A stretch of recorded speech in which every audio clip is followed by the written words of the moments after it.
Skar, a cold island surrounded by dark water, where people learn early that survival and living are not the same thing. Eira has spent her whole life beneath the sea, diving through black caves, trading breath for pearls, trying not to dream about anything beyond the next morning.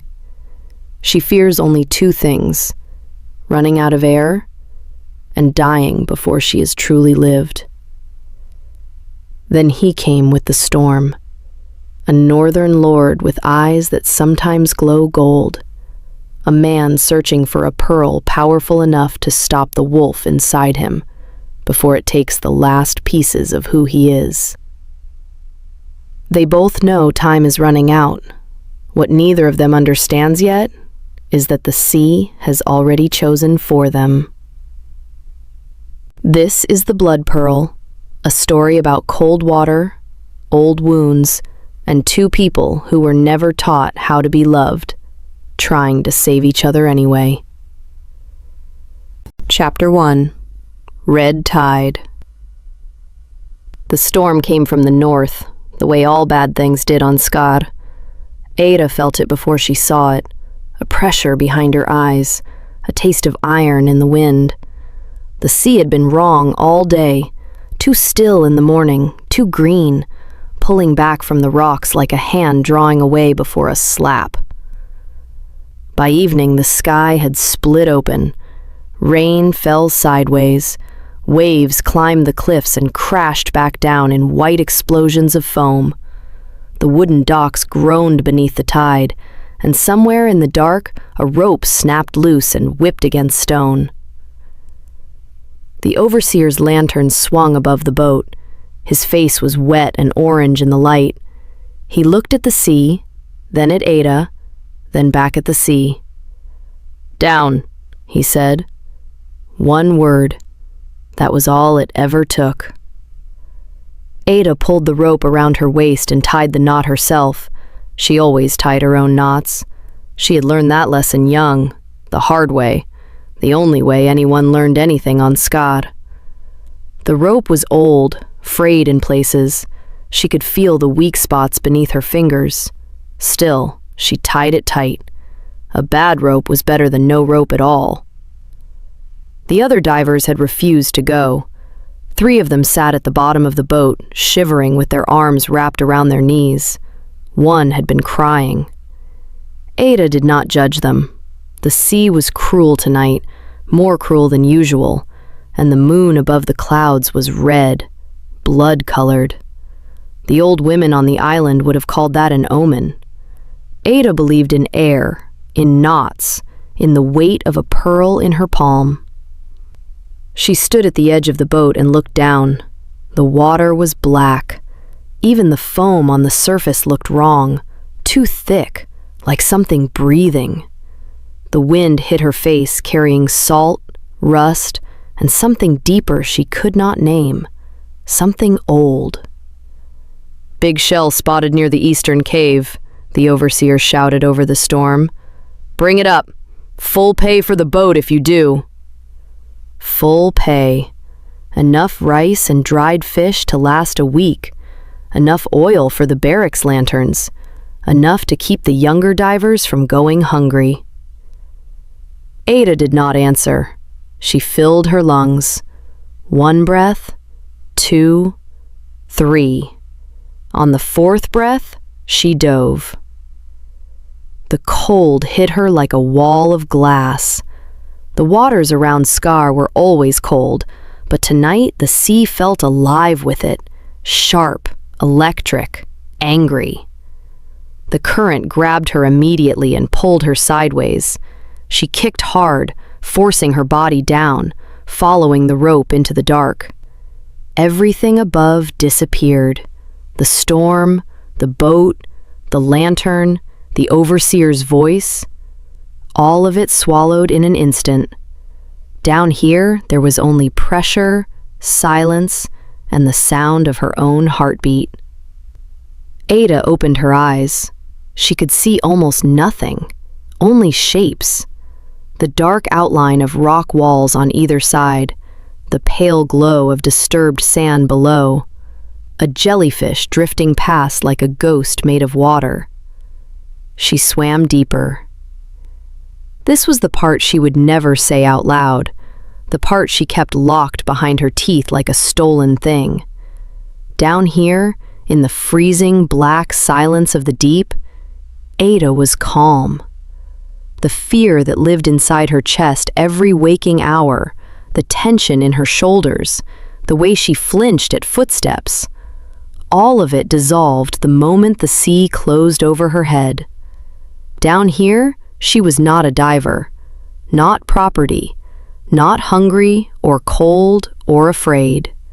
She was only a body in the water, moving, living on the last of her air. The eastern cave opened below her like a mouth. She pulled herself along the rocks, fingers finding familiar grooves and edges. The rope dragged behind her, heavy and catching on stone. The current pushed against the cave entrance, trying to force her back. She pushed harder. Inside, the water changed, warmer by a fraction. The sand here was pale, almost white, and in the faint glow reaching through the deep water, she saw it. The oyster. It was enormous, bigger than both her hands spread open.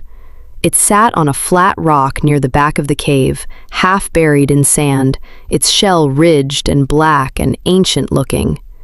This was no ordinary shell. This was the kind of oyster that took decades to grow, the kind that held pearls worth more than a diver's life. Eira reached for it. Then she felt something move. Far below her, in the deeper black beyond the cave floor, something shifted. The water changed direction for a single heartbeat, pushing upward against her stomach, and she felt the pressure of displacement, like something enormous had turned over in its sleep. Her calm cracked. She grabbed the oyster, ripped it from the rock, and pushed off the cave wall with both feet. The rope pulled tight around her waist as the current caught her. She kicked upward, hard and fast, clutching the shell against her chest. The rope snagged. The jolt ran through her whole body. The rope had caught on something, a rock edge, a crack in the cave wall. She pulled. It held. She pulled harder. It still held. Her lungs burned. She had maybe 30 seconds of air left, maybe less. The dark pressed in around her, and her vision narrowed at the edges while the rope twisted around the rock. She could not reach the knot with the oyster still in her hands. She dropped it. The shell tumbled away into the black. Eira grabbed the rope with both hands and pulled herself toward the snag. Her fingers found the rock, found the twist, worked the rope free. It came loose, and the current took her, spinning her upward and sideways while she kicked toward what she hoped was the surface. She broke through the water, gasping. Rain hit her face. The storm roared above her. Waves crashed on every side, lifting her up and throwing her down, and for a moment she could see nothing but black water, white foam, and the red smear of the moon behind the clouds. The rope jerked. Someone was pulling her in. Her body slammed against the side of a boat. Not her boat. This one was larger, darker, with a hull that smelled of tar and pine. Hands reached down, grabbed her arms, and hauled her over the edge. She hit the wet deck hard. Seawater poured from her mouth and nose. Her whole body shook with cold, and blood ran from the cuts the rocks had torn into her fingers. Lying on her side, gasping, she slowly became aware of boots. Black boots, close to her face. Sea-wet leather, heavy soles, still as stone. Eira looked up. The man standing above her was the largest she had ever seen. Dark clothes clung to his body, soaked through by the rain, and his black hair hung wet against a face that looked carved from the same stone as the island. Sharp jaw, deep-set eyes, a mouth that looked as though it had forgotten how to smile a long time ago. He was completely still. That was what struck her first. Everything on the boat was moving. Waves, rain, lanterns, men scrambling with ropes and sails. Yet this man stood untouched by the storm, as if it belonged to another world entirely. The men around him kept their distance, carefully, the way people moved around something dangerous. Nobody spoke to him. Nobody looked directly at him. Eira knew danger. She had grown up inside it, the way fish grew up inside water. Every instinct she had, every scar, every bruise, every lesson beaten into her bones, told her the same thing.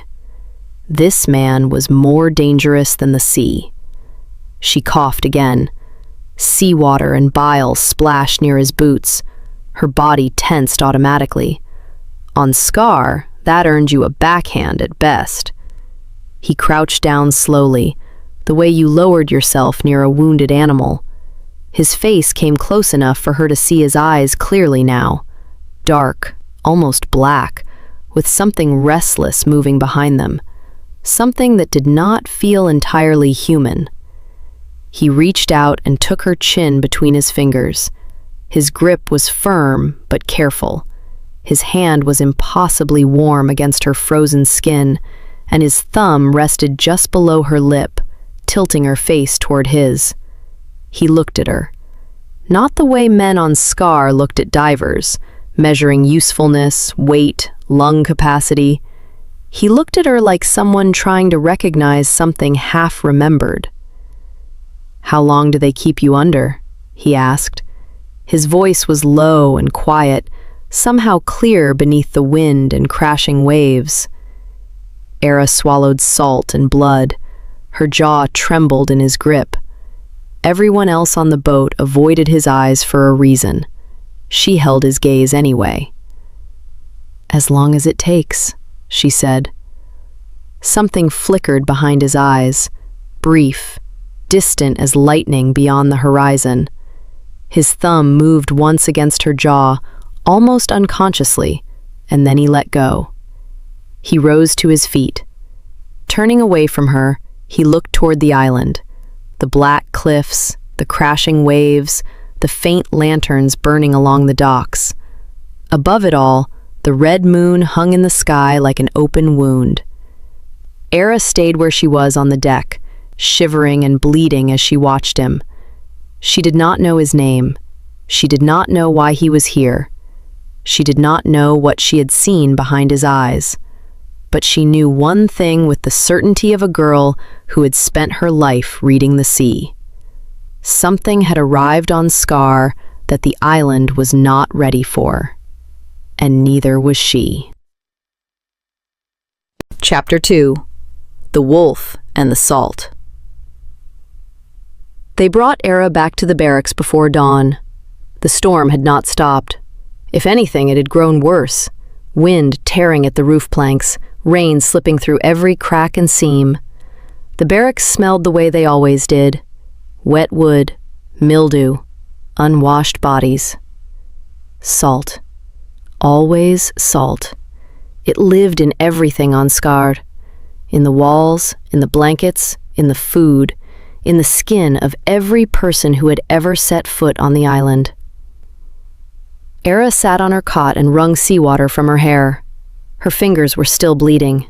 She wrapped them in a strip of old cloth, pulling the knot tight with her teeth. The cuts were shallow. They would heal. Everything healed on Skar, or it killed you. There was no middle ground. Around her, the other divers slept, or tried to. Some curled tightly beneath thin blankets, shivering in silence. Others stared at the ceiling with hollow eyes, listening to the storm. A girl named Dala, barely 12, whimpered in her sleep near the far wall. Eira lay back and closed her eyes. She saw him immediately. The man on the boat. The stillness of him. The warmth of his hand against her frozen jaw. The way his thumb had moved. One small, careful motion, as if he were trying to understand something through touch alone. Her eyes opened again. She could not afford this. She had survived by keeping her mind sharp and empty of anything that softened people from the inside. Curiosity was dangerous. Attachment was worse. She had watched it happen to others, divers who trusted kindness, who believed warm words, who let themselves feel safe for a single moment. The island always punished that. She turned onto her side and pressed her face into the thin mattress. The cloth smelled of old sweat and salt. Her fingers curled around the knife beneath her pillow, while the storm slowly pushed everything else away. Sleep came eventually, thin and restless, full of dark water. Morning arrived gray and heavy. The storm had passed, but the island looked bruised beneath it. Broken crates littered the docks. Fishing nets lay tangled across the rocks like the shed skin of some enormous creature. The sea remained rough and dark, though the wind had weakened enough for the overseers to send everyone back to work. Eira stood outside the Pearl House with 14 other divers, waiting for the morning count. Her body ached. Her lungs still felt tight from the dive, and a deep bruise spread along her ribs where the boat hull had struck her. The overseer, a thick man named Gregor with a face like boiled leather, walked down the line counting heads. He stopped in front of her. "You lost the shell," he said. "The rope caught." "You lost the shell." "Yes." His hand struck her across the left ear. The sound rang through her skull, and the world tilted sideways for a moment. Eira did not fall. She had learned long ago how to take a hit. Feet apart, weight low, jaw clenched. Gregor moved on. Eira swallowed the taste of copper. The girl beside her, Maren, 16, missing 2 fingers on her left hand from a diving accident, glanced toward her with something close to sympathy. Eira ignored it. Sympathy was just pity wearing a softer face. The morning work was sorting. Divers sat in rows outside the Pearl House, prying open oysters with short iron blades. Most held nothing. Some carried small gray pearls worth almost nothing. A few contained the black pearls Skar was known for, dark, heavy, gleaming with that strange, deep color merchants from the mainland paid fortunes to possess. Eira worked in silence. Her torn fingers made the blade difficult to grip, but she had done this too many times to think about it anymore. Crack the hinge.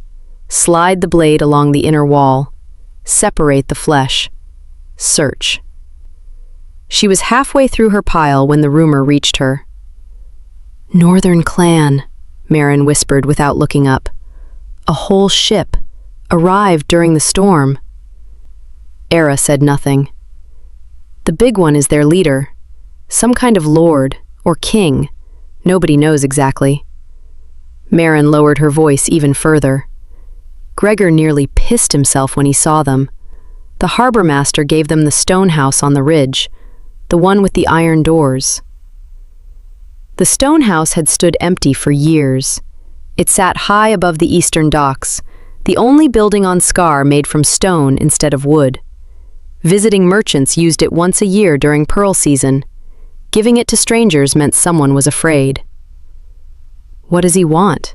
Eira asked, keeping her voice flat. "Pearls. What else does anyone want from Skar?" Maren cracked another shell open and checked inside. Empty. "But they say he's searching for a specific one. Something rare." Eira's hands paused for only a heartbeat. She thought about the eastern cave, the enormous oyster she had found and lost, the way the water had shifted beneath her, as if something vast had turned over in the deep. Then she returned to her work. She saw him again that afternoon. The overseers had sent the younger divers to repair nets on the eastern dock, and Eira was carrying a bundle of rope across the wet stones when a group of men came down from the ridge path. She recognized him instantly. In daylight he looked different, still enormous, taller than any man she had ever seen, but the stillness she remembered from the boat had changed. It felt less like calm and more like restraint, like something dangerous held behind locked teeth. He moved the way large predators moved through open ground, aware of everything, wasting nothing.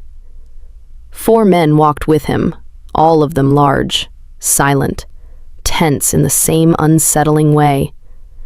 Their heavy, dark clothes and pale northern skin looked wrong against Skar's wet cliffs and gray sea. Too clean, too well-fed, too alive. Gregor walked beside the tall man, beside Raven, though Eira still did not know his name, and his whole body had changed. The same man who had struck her that morning now hunched forward with nervous smiles, gesturing toward the docks and Pearl House with eager obedience. "Our best divers can reach 40 feet, Gregor said. "In good weather, some go deeper. We harvest year-round except during the worst storms. The black pearls from the eastern caves are the finest in— How many have drowned this year?" Raven's voice cut through Gregor's speech like a blade through wet rope. Calm, low, completely without patience. Gregor's smile faltered. "Diving is dangerous work, my lord. The sea is— How many?" Eira stopped walking. Half hidden behind a stack of crates, she stood listening with the rope heavy across her shoulder. 7, Gregor said at last. 2 during the autumn storms, 3 in the caves, 2 from cold. 7. Eira knew every one of their faces, their names, their ages, the look in their eyes on the last morning they had still been alive. She never allowed herself to remember too long. She had a rule. Keep count of the living, never the dead.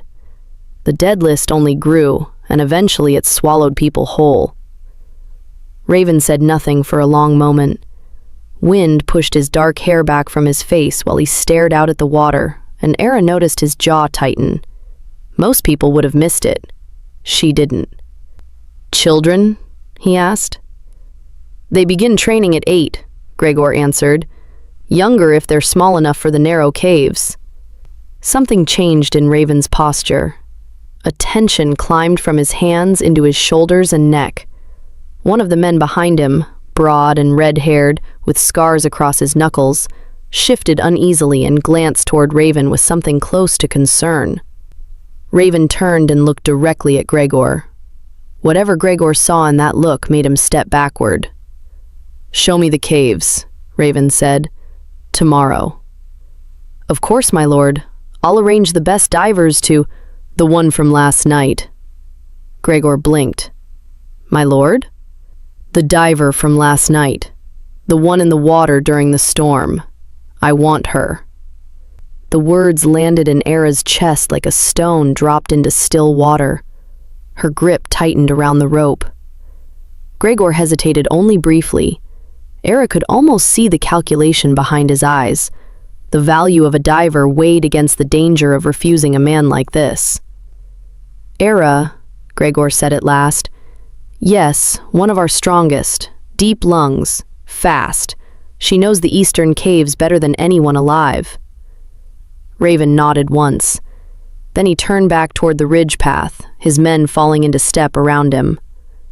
The red-haired one lingered for a moment, watching Gregor with flat, unfriendly eyes before following. They disappeared uphill like shadows swallowed by fog.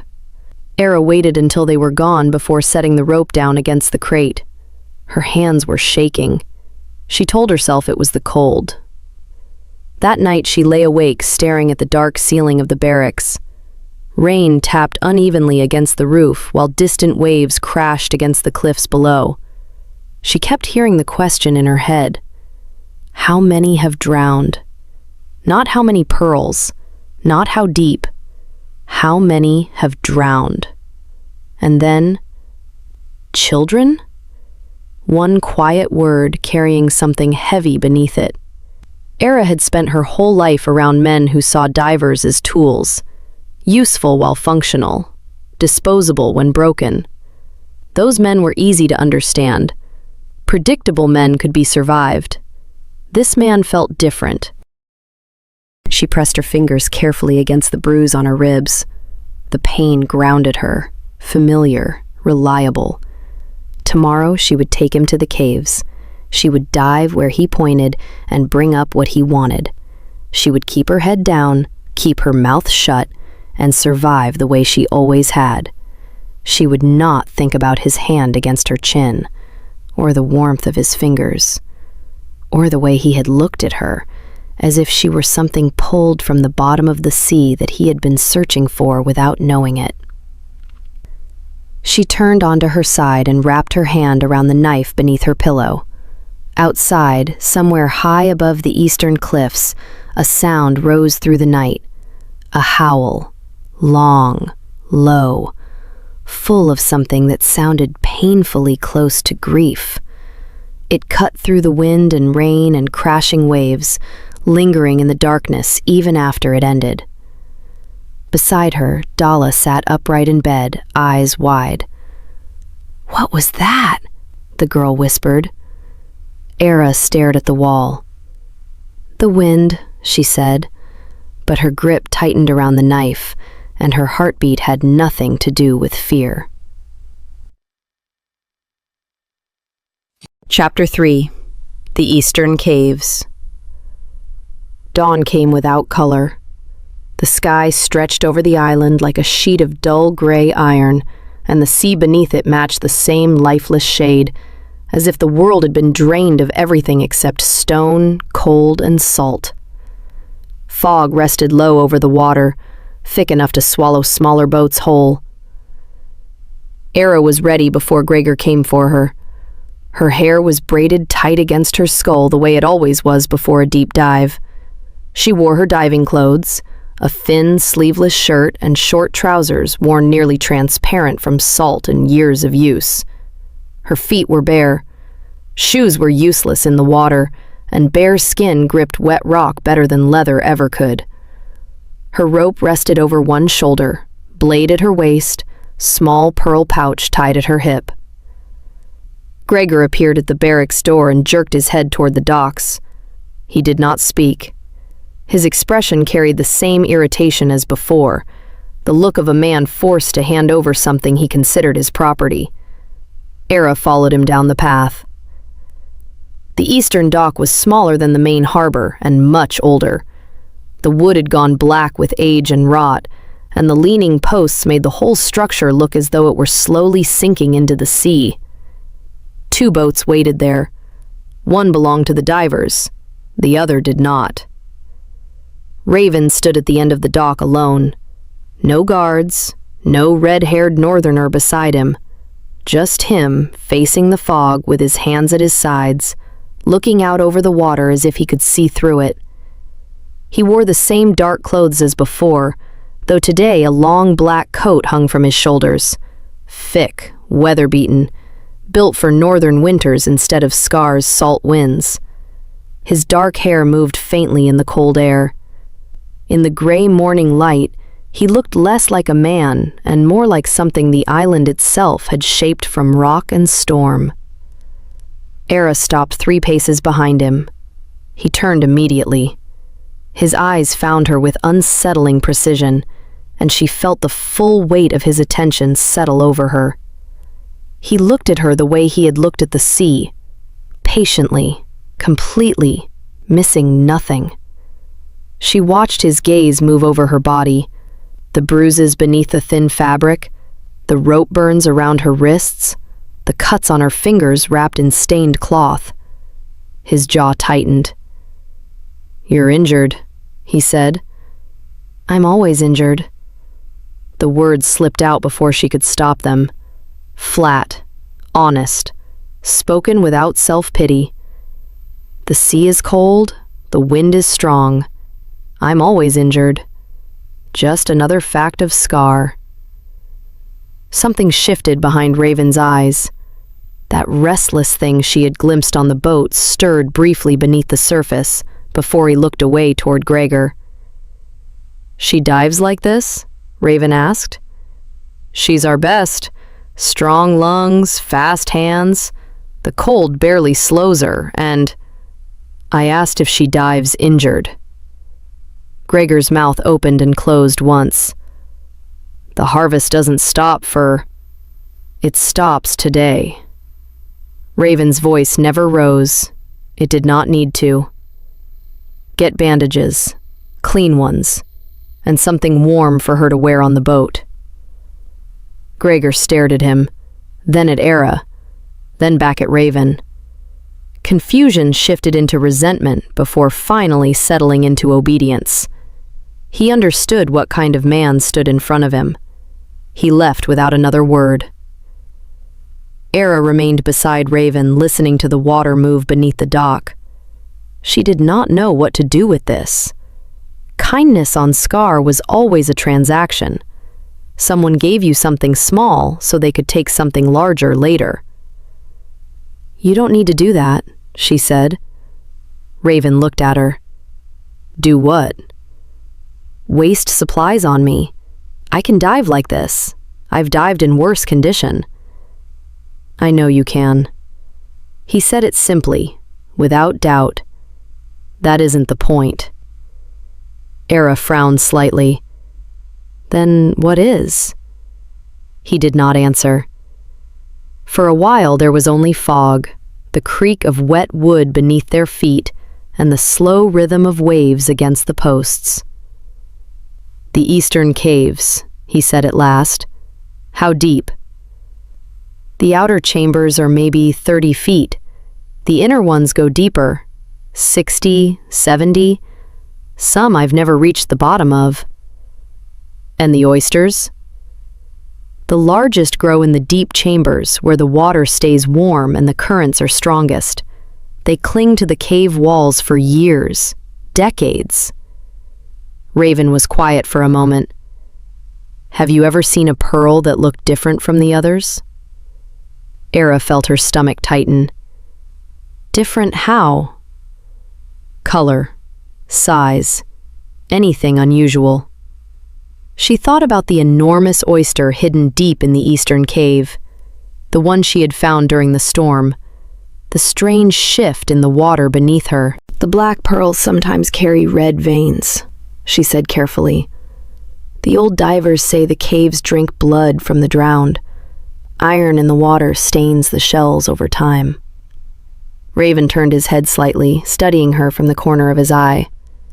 "And have you seen one like that? A red pearl?" "Once. Years ago." She kept her voice even. "A diver named Soren found one. Small, barely bigger than a fingernail. Red all the way through." "What happened to it?" "The overseers sold it to a mainland merchant. Soren got nothing." She paused. "He drowned 2 weeks later." Silence settled between them. Fog drifted around the dock while water knocked hollowly against the old posts below, like breathing. "I need to find one," Raven said quietly. "A red pearl, larger than the one you described." "Why?" The question escaped before she could stop it. Powerful men did not like being questioned. On Skar, survival meant obedience. But Raven did not look offended. For a moment he looked almost tired, open in a way powerful men were never supposed to be. "Because I'm running out of time," he said. Before Eira could answer, Gregor returned carrying a bundle of cloth, bandages, and a heavy wool shirt. He handed them to her without meeting her eyes. Eira wrapped fresh bandages around her fingers. The clean cloth felt strange against her skin. Too soft, too white. She pulled the wool shirt over her head. It was much too large and smelled faintly of smoke and lanolin. It was also the warmest thing she had worn in months. She hated how much she liked it. They took the smaller boat. Gregor rowed while Eira sat at the bow watching the fog part around them as they moved east along the cliffs. Raven sat behind her in complete silence, his weight keeping the boat unnaturally steady against the current. She remained painfully aware of him, of the heat radiating from his body. It felt wrong for this climate, wrong for any human body. Warmth rolled from him like heat from buried coals, and in the freezing fog it almost felt visible, almost touchable. Eira kept her eyes forward. The eastern caves emerged from the fog like dark mouths opening in the cliffside. black stones slick with spray, carved by centuries of tide into shapes that looked disturbingly deliberate, like teeth. Gregor guided the boat close and steadied it with an oar. Eira stood. She removed the wool shirt carefully and folded it onto the bench beside Raven. Cold air struck her bare skin instantly. She tied the rope around her waist, her knot, her way, and picked up her blade. "The larger shells are in the third chamber," she said. "I'll need 3 dives. The first 2 are for rope anchors so I can move through the current faster." "How long underwater?" Raven asked. 3 minutes, maybe 4 if the current stays calm." "And if it doesn't?" She glanced back over her shoulder. His dark eyes were fixed on her, and there was something in them she had not expected to find. Worry. It looked strange on his face, like a crack splitting stone. "Then I come up," she said softly. "I always come up." Before he could answer, she dove. The cold swallowed her whole. She moved quickly along the rock face, pulling herself downward with practiced hands. The cave entrance opened wide enough for 3 divers side by side before narrowing sharply until her outstretched hands could touch both walls at once. She secured the first anchor, surfaced, breathed, then dove again. The second anchor went deeper, where daylight faded almost entirely and the water darkened from gray to black. The current pulled harder there, dragging steadily toward the warmer chambers hidden deeper inside the cliff. Eira surfaced again. Raven was watching her from the boat with an intensity that tightened her skin. Third dive. She followed the rope anchors through the narrow passage until the chamber opened around her. Large, dark, vast enough that the ceiling disappeared somewhere above into blackness. The water here was warmer, exactly as she had warned him, and the cave walls were thick with oysters. She worked quickly, cutting several large shells free and filling her pouch while her lungs slowly began to burn. Then she turned toward the passage and stopped. At the far back wall of the chamber, where darkness gathered deepest, something glowed. Faint, pulsing softly beneath layers of black shell like a heartbeat seen through skin. An oyster. Massive, half-grown into the stone itself. Ancient. Eira stared at it. Her lungs screamed for air. She kicked upward immediately, following the rope back through the passage until she burst through the surface, coughing and gasping, gripping the side of the boat hard enough for her knuckles to whiten.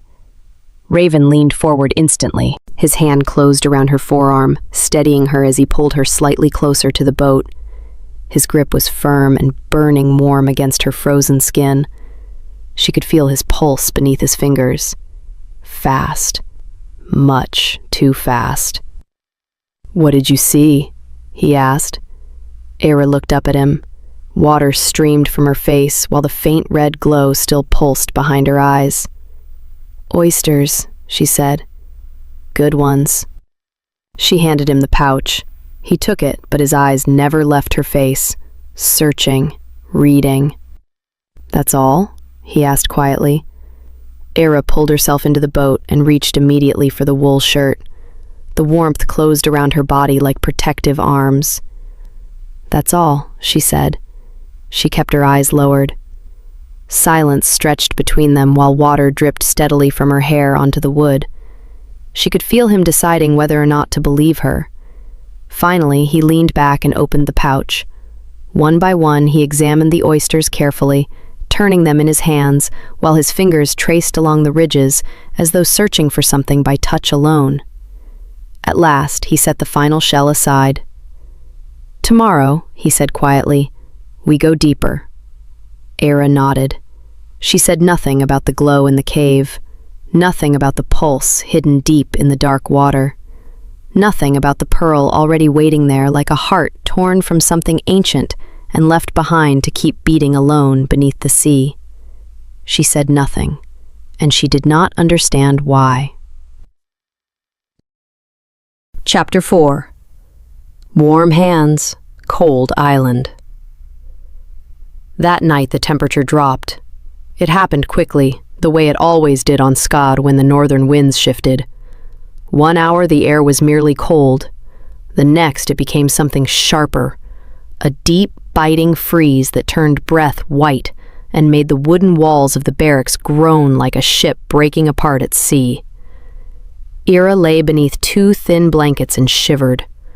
Around her, the other divers pressed close together for warmth. Dalla had crawled into Marin's cot, the 2 of them curled together like small animals hiding from winter. Eira slept alone. She always slept alone. Her back rested against the wall while she pulled her knees tightly to her chest. Raven's wool shirt still covered her body. She had not taken it off since returning from the boat. Smoke clung to the fabric beneath something warmer, wilder. She buried her face briefly in the collar and breathed in, then forced herself to stop. The cave, the red glow, the pearl pulsing like something alive. She still had not told him. Why? He was a stranger, powerful, dangerous. If she revealed the pearl, he would take it and leave. That was what powerful men did. The island would remain the same. And Eira would still be here. Cold. Alone. So why did the thought of him leaving bother her at all? It shouldn't have. She pulled the shirt tighter around herself and lay awake for a long time. Morning brought frost to the nets and ice to the dock posts. Eira's breath drifted pale in the air as she walked toward the eastern dock. Her bare feet ached against the frozen wood. The cuts on her hands had reopened. Raven was already there. He stood exactly where he had yesterday, facing the sea. But something was wrong. His body looked pulled too tight. His hands hung at his sides, fingers curled inward and trembling faintly. Eira slowed. One of his men stood nearby, the red-haired northerner with scarred knuckles. He remained several paces behind Raven, watching, waiting. Eira stopped near the edge of the dock. The northerner noticed her first. "Wait," he said in a rough, accented voice. Eira waited. Raven still had not turned around. His breathing drifted through the cold air, slow, measured, controlled. The kind of breathing people used when they were trying desperately to keep something trapped inside themselves. She knew that kind of control. She used it every day. At last, Raven turned. His face was pale. Dark shadows bruised the skin beneath his eyes. Tension sharpened his jaw. Something restless flickered behind his gaze, closer to the surface than before. "You're early," he said. His voice was rougher than usual. "You're earlier." The corner of his mouth shifted faintly. Not a smile. The memory of one. The red-haired man cleared his throat. "My lord, perhaps today is not—" "We go." Raven looked at Eira. "The 3rd chamber. Can you reach the back wall?" Her heartbeat stumbled. "How do you know about the back wall?" "I don't. But yesterday, when you surfaced from the 3rd dive, your expression changed. You saw something there." Eira stared at him. He had read her that easily. She should have felt afraid. Instead, she felt seen. "The back wall is deep, 60 feet, maybe more. I would need more rope, more time. You'll have both. And if I find something?" Raven held her gaze. The restless tension inside him fell quiet for a moment. "Then you bring it to me, and I will owe you a debt." "What kind of debt?" "The kind I pay." They took the boat out shortly after. The red-haired northerner rowed. Gregor was nowhere to be seen. Fog drifted thinner across the water. The cave mouths opened black and wet against the stone. Raven sat in the center of the boat. But unlike yesterday, He could not stay still. His hands gripped his knees hard enough to whiten his knuckles. Every few minutes, a violent tremor passed through his shoulders. The northerner watched him constantly. So did Eira. "Are you sick?" she asked quietly. The red-haired man shot her a sharp warning look. Raven exhaled slowly. "Something like that. Will it get worse?" Another warning glance. Eira ignored it. Raven looked at her. Suddenly, he looked exhausted, hollowed out. "Yes, it will get worse." Eira nodded once. She did not ask more questions. She turned away and prepared her rope. The dive was harder today. The current in the third chamber dragged harder toward the back wall, as if the cave itself wanted her deeper. Eira fought against it. The bruise along her ribs sent sharp pain through her side with every kick. Still, she reached the back wall. And there it was, the glow, stronger now. Deep red light pulsed faintly from inside the massive oyster embedded in the rock. The shell was enormous, ancient. Eira reached out and touched it. Warmth met her palm. Warmth that made no sense beneath the freezing sea. Warm like blood, like skin, like something alive. The red pulse quickened beneath her fingers, as if the pearl recognized her touch. Her lungs burned. 40 seconds, maybe less. She could cut it free now, bring it to Raven, watch him leave Skar forever. Her fingers tightened around the blade, but she did not cut. Instead, she memorized everything. 3 feet from the cave floor, 2 feet left of the largest crack, above the dark stone ridge shaped like a closed fist. She pressed her palm against the shell one final time before kicking away toward the surface. She broke through the water, gasping. Raven was already leaning over the side of the boat, too close. His hand caught her arm before she fully surfaced. The heat of his skin shocked her. Burning warmth flooded through her frozen body. He pulled her into the boat effortlessly.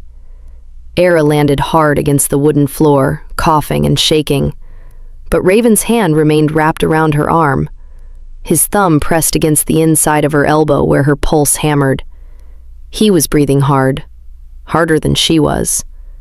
"You stayed down too long." "I'm fine." "Your lips are blue." Slowly, Raven released her arm. His fingers dragged lightly against her skin as they left, as if some instinct resisted letting her go. Then he removed his heavy coat and draped it around her shoulders. The warmth hit instantly. Smoke, pine, something wild. Eira pulled the coat tightly around herself before she could think to refuse it. When she looked up, Raven was watching her. Tension still locked his jaw, and his bare hands continued trembling. Yet his eyes looked calmer now, calmer than they had all morning. The red-haired northerner stared openly at both of them. His oars had gone still. Shock flickered across his scarred face alongside something else. Recognition. As if he were witnessing something he had only ever heard about in stories. "Did you find anything?" Raven asked softly. Eira tightened the coat around herself. She was still shaking from the cold, but beneath it something warmer had begun spreading through her chest. "I found oysters, but the back wall is difficult. I'll need more time." Raven nodded. He did not push harder. He simply looked at her sitting there wrapped in his coat. "Tomorrow, then." Tomorrow. The words settled quietly between them like a rope stretched across dark water. A promise. A tether. Eira nodded once, and for the first time in years, she realized she was looking forward to morning. Chapter 5. Blood in the Water. 3 days passed. 3 days of diving. Fog, caves, cold water. 3 mornings of Raven waiting at the dock before dawn, his coat already slipping from his shoulders before she surfaced. 3 mornings of his hand reaching for her arm. 3 days of warmth against frozen skin. "Did you find anything?"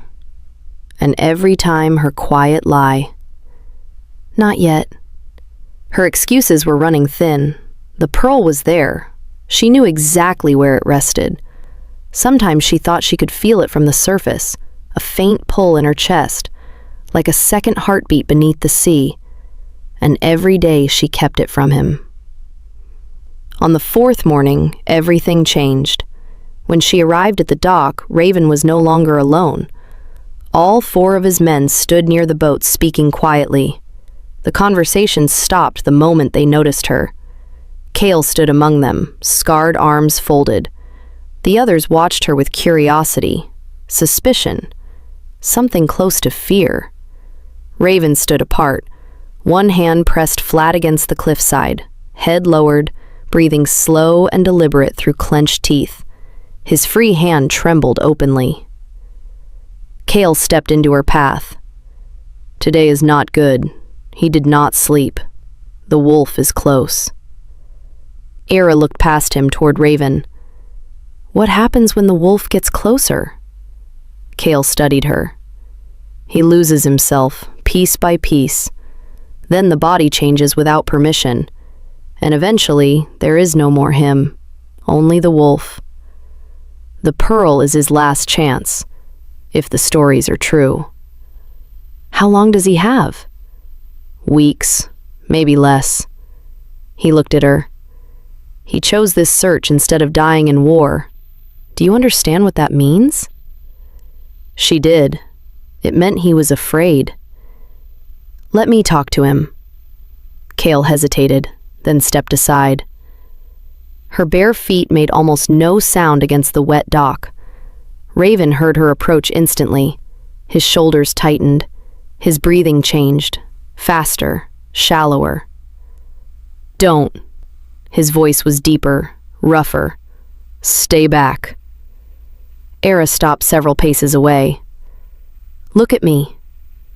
A low sound escaped him, half growl, half groan. "I said, look at me." Slowly, he turned. For one terrible heartbeat, his face no longer looked entirely human. The bones beneath his skin strained outward. His eyes burned gold, bright, predatory. His teeth looked too sharp. But beneath it all, she saw the same thing. The fight. The man holding himself together while the beast tried to tear him apart. "Breathe. Just breathe." His chest heaved. Those gold eyes locked onto her face. Eira stepped closer. Behind her, Kale shifted in alarm. She ignored him. Another step. Raven moved suddenly. His hand closed around her wrist with impossible speed and pulled her forward until only inches separated them. Heat rolled from his body. Then his face buried itself against her neck. He inhaled deeply. The sound that escaped him was raw. Not hunger, not rage. Need. He breathed her in like air after drowning. And slowly, the tension inside him began to ease. The grip on her wrist loosened. The gold dimmed from his eyes. His forehead dropped heavily onto her shoulder, exhausted. Eira stood frozen, her heartbeat hammered. Slowly, she lifted her hand and placed her palm against the back of his neck. His skin burned. Rigid muscles loosened under her fingers. A quiet sound escaped him. Small, broken. The sound of someone who had gone too long without gentleness. Fog wrapped around them. The sea crashed below. His men watched silently. Eventually, Raven lifted his head. His eyes were his own again. Dark, human, exhausted. And something new rested openly in his expression. Wonder. "How?" he whispered. "How do you do that?" Eira swallowed. "I don't know." His thumb brushed slowly over her pulse. "You're shaking." "I'm cold." Liar, you aren't afraid of me, but you're shaking. She gently pulled her wrist free. We should dive. The current will shift soon. Raven watched her for a long moment, then slowly straightened. Control rebuilt itself across his face, the king returning. We dive. But something between them had changed. That night, she lay awake beneath thin blankets, her fingers pressed against the place on her wrist where his thumb had rested. She could still feel the warmth, the impossible gentleness. She thought of Cale's warning.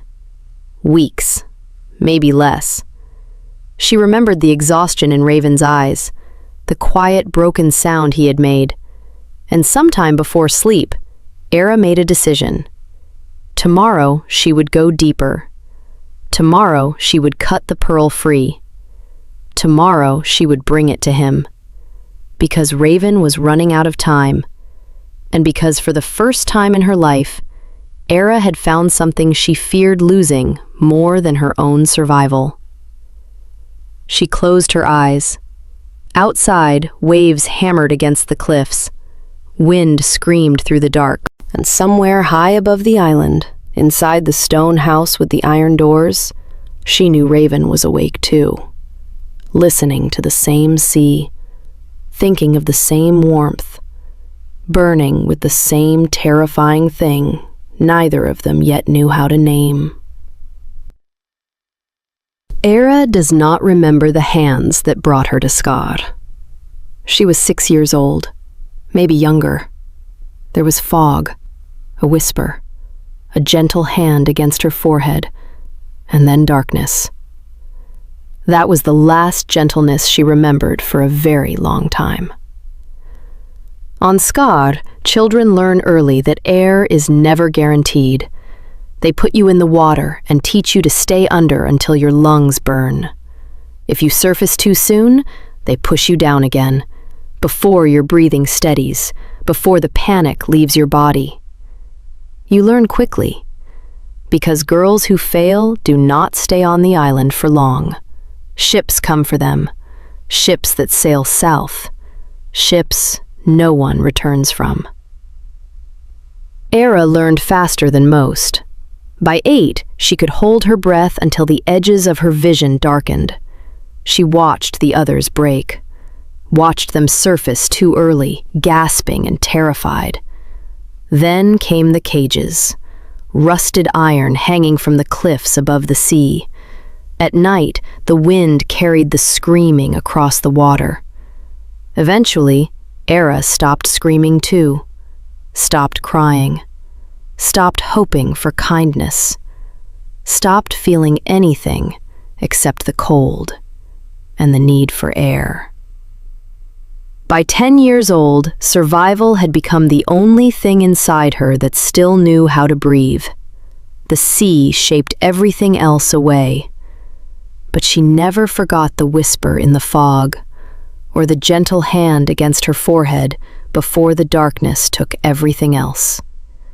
Some part of her kept searching for that feeling, for warmth, for air, for something beyond survival. Chapter 6. The Pearl and the Price. Eira woke before dawn. The barracks were silent except for the breathing of exhausted bodies. She lay still for a moment, feeling the weight of her decision. Today. She dressed quickly. Raven's wool shirt, her diving clothes, rope, blade, pearl pouch. Her hands were steady. She slipped out before anyone else stirred. Frost covered the path to the eastern dock. She knew every loose board by memory. Today the walk felt shorter, as if the island itself were pulling her forward. The dock emerged from the gray fog. Raven was already there. He stood facing the sea, but something had changed since yesterday. His posture looked looser, less rigid. He turned at the sound of her footsteps. Eira stopped within arm's reach. "Today," she said quietly. Raven studied her face. "You found it," Not a question. Eira nodded. Relief flickered across his expression before control smoothed it away. How long have you known? Since the first dive. Raven fell quiet. Eira waited for anger, for accusation, for the cold fury of a powerful man who had been deceived. It never came. Why? He asked softly. Because I didn't know you yet. Because men come to this island, take what they want, and leave. Because the last diver who found something valuable in those caves died within a month. She paused. And because I needed to know if you were worth the risk. Raven held her gaze. And now? Eira looked back at him, at the shadows beneath his eyes, at the patience in his silence. Now I'm going to bring it to you. Kale rode them out. Fog drifted aside as the sea rolled calmer than it had in days. Eira sat at the bow preparing the rope. Longer this time. She had stolen extra line before dawn. Raven sat behind her. She could feel the heat of him even without touching. The pearl, she said without turning. What does it do? It binds the wolf and the man together, forces balance. And without it? The wolf wins eventually. His voice was calm, matter of fact. I become something that cannot think clearly, cannot choose, cannot stop. Eira turned toward him. How long? 11 years. The number settled heavily inside her chest. More than half her life. She looked back toward the caves. I'll get it. The sea closed over her head. Silence swallowed the world. She dove faster than ever before. First anchor. Second. The passage narrowed until stone brushed both shoulders. Then, the third chamber opened. Dark, immense, cathedral-like beneath the sea. The water felt warmer now, and the glow had grown stronger. Deep red pulses rolled through the chamber like a buried heartbeat. The massive oyster remained embedded in the back wall. Ancient black shell crusted with minerals. Eira pressed her palm against it. Heat flooded through her arm and into her chest. Her heartbeat shifted against the pulse inside the pearl. And suddenly she felt something. A presence. Ancient. Immense. Patient. Something sleeping beneath the cave long before Skar had a name. It brushed against her mind. A question without words. Why? Why him? Eira closed her eyes. She thought about Raven, his coat around her shoulders, his hand against her face, the broken sound he made when the wolf receded. 11 years of fighting. Hope chosen over surrender. The presence shifted, considered. Then it released her. A clean crack spread along the shell, as if the oyster opened willingly. Inside rested the pearl, glowing like captured firelight, large as a plum, perfectly smooth, ember red, sunset red, the color of something ancient burning quietly from within. Eira reached inside and took it. The instant her fingers closed around the pearl, the entire chamber shifted. Deep below, something enormous moved beneath the sea. Not a threat. Acknowledgement. Like a door closing behind her. Her lungs burned. Too much time had passed. Her body screamed for breath. She kicked away from the wall, one hand gripping the pearl, the other grabbing the rope. She pulled herself through the passage desperately, arms burning, vision narrowing, darkness pressing inward. A violent spasm hit her chest, her body's first attempt to breathe water. Second anchor. First anchor. Gray light waited impossibly far above. And suddenly she knew. She was not going to make it. The realization arrived calmly, the way final truths always did beneath the sea. Her legs slowed. Then, hands. Strong arms wrapped around her beneath the water. Heat spread through the freezing sea wherever those hands touched. Then she was rising, fast, dragged upward by something desperate and powerful. She broke through the surface, gasping violently. Air slammed into her lungs. She coughed, choked, tried to breathe. Only gradually did she realize she was pressed against something solid and burning warm. Raven. He was in the sea with her, fully clothed, soaked, one arm locked around her body, the other gripping the boat. His face hovered inches from hers.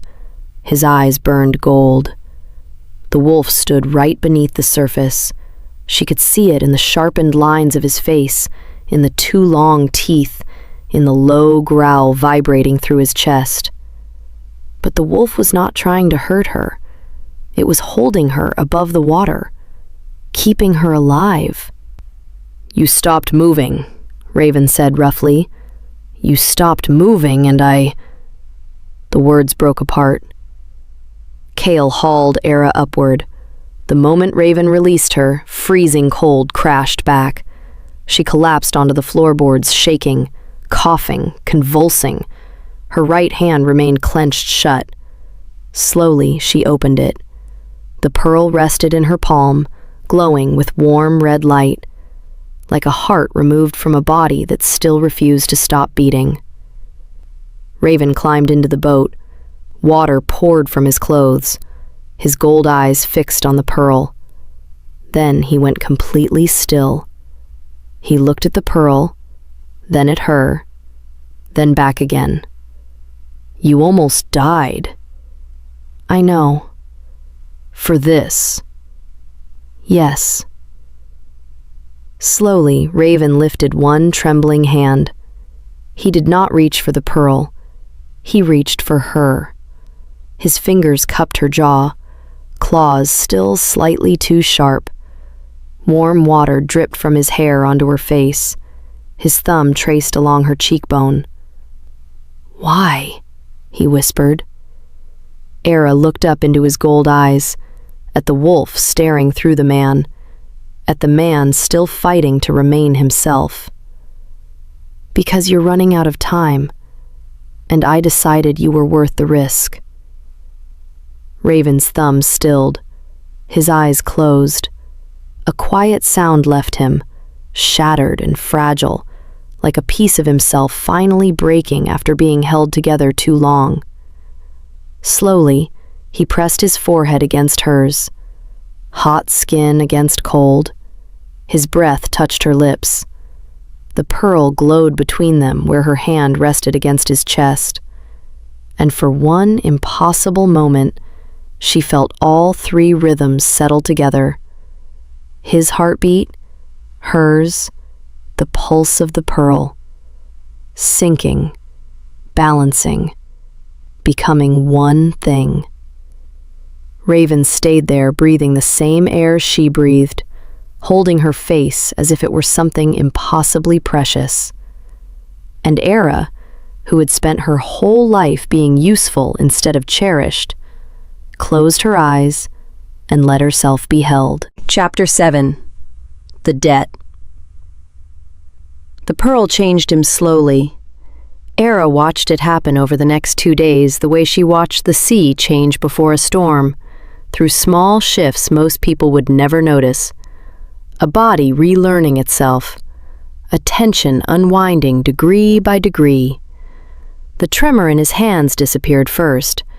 Then the heat beneath his skin faded.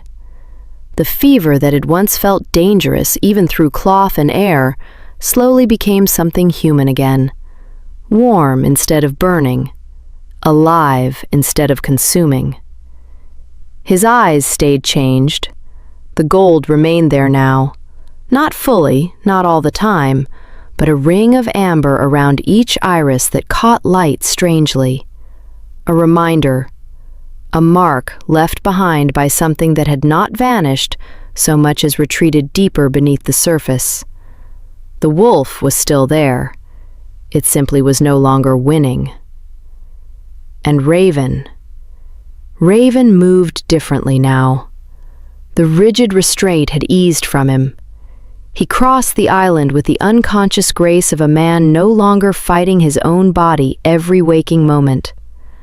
Sometimes she caught him standing still beside the cliffs with his eyes closed, breathing the sea air as though he had forgotten what breathing without pain felt like.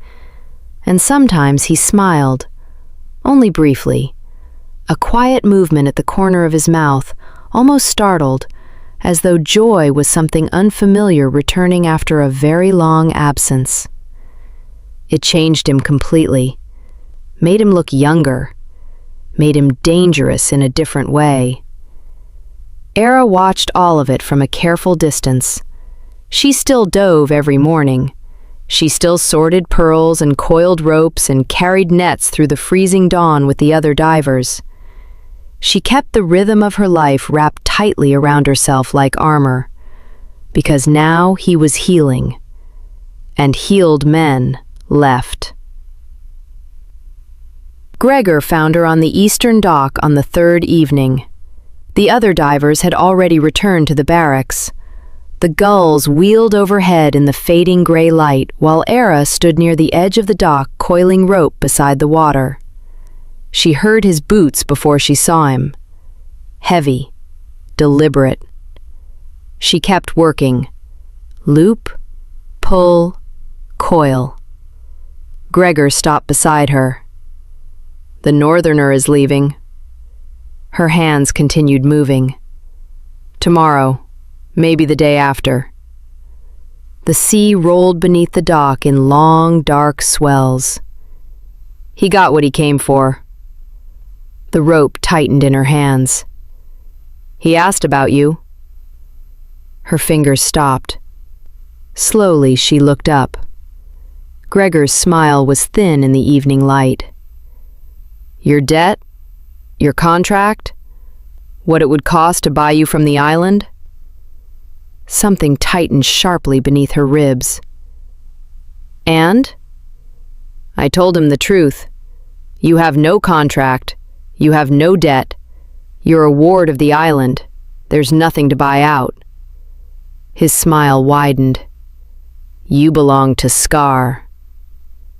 The words moved through her like cold water flooding a cave. She had always known. Everyone on the island understood it without speaking. Divers were born into Skar the same way storms belong to the sea. But hearing it spoken aloud, plainly, casually, made something inside her recoil. You belong to Skar, not to yourself, not to a future, to the island, to the caves, to the dark. She felt the cold spreading slowly through her chest. What did he say? Gregor's expression shifted for a moment. Something uneasy flickered behind the satisfaction in his eyes. He said he would think about it.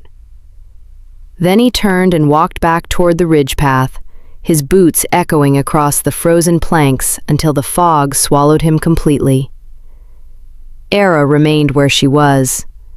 The unfinished rope hung loose between her hands while the wind pressed against her clothes and the tide moved black beneath the dock.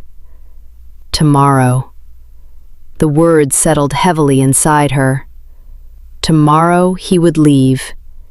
His ship would disappear into the fog beyond the cliffs, and the island would close around her again like deep water sealing over a body.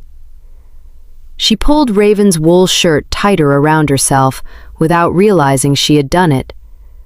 Then she stood there in the growing dark and understood something she had spent days refusing to name. The thought of him leaving hurt more than the caves ever had. That night, sleep would not come. The barracks breathed around her in slow, familiar rhythms, coughing, shifting blankets, murmured dreams, the sound of wind pressing against old wood. Eira lay awake, staring into darkness. She kept seeing him in fragments, his forehead against hers in the boat, his hands steadying her after the dive, the quiet way he said her name, Eira, as though the word itself mattered. She turned onto her side, pressed her face into the thin pillow, wrapped her fingers around the knife beneath it, the old habit, the old comfort. Tomorrow, she would go back to diving, back to cold and salt and dark water, back to the life she had always known. She pressed her eyes shut. The knife stayed in her hand. Fog covered the island at dawn. Eira walked to the eastern dock before first light, her body moving through habit without thought. Rope, blade, braid, bare feet against frozen wood. The sea rolled heavily beneath the planks. He was not there. She stood at the edge of the dock, staring into the fog, where his ship waited somewhere beyond sight, and something inside her sank slowly downward. Maybe he had already left. Maybe this was mercy. Maybe... Footsteps sounded behind her. She turned. Cale stood at the far end of the dock with his heavy coat darkened by mist. "He wants to see you." Her pulse stumbled once. Where? The stone house. She had never entered it before. Divers did not cross that threshold. The stone house belonged to another world entirely. Merchants, overseers, men who carried authority like armor. Cale studied her face for a moment. He has been pacing since before dawn. Something almost like amusement flickered briefly through his scarred expression. Come before he wears a hole through the floor. The stone house was warm in a way that felt unnatural after a lifetime on Skar. A fire burned low in the hearth when Eira stepped inside. The heat brushed against her skin immediately, carrying the scent of cedar smoke and melted wax. Raven stood near the window. He turned when she entered. His hair had been pulled back from his face, exposing the sharp lines of his jaw and cheekbones to the firelight.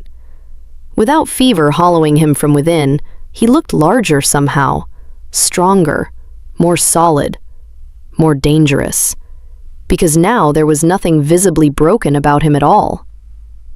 "Cale said you wanted to see me."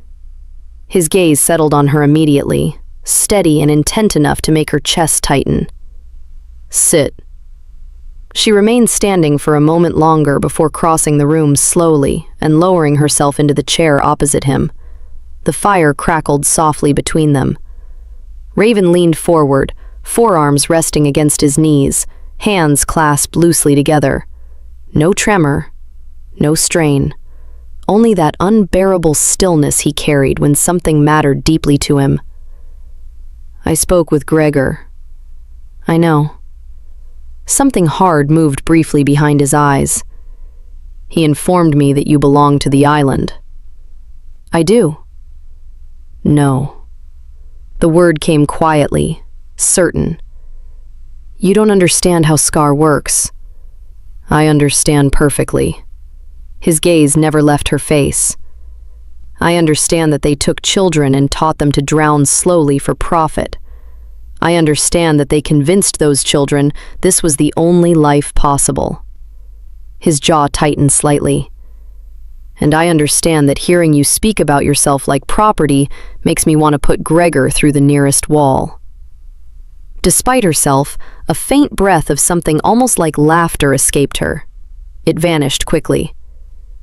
"You'll leave tomorrow." Something changed in his expression then.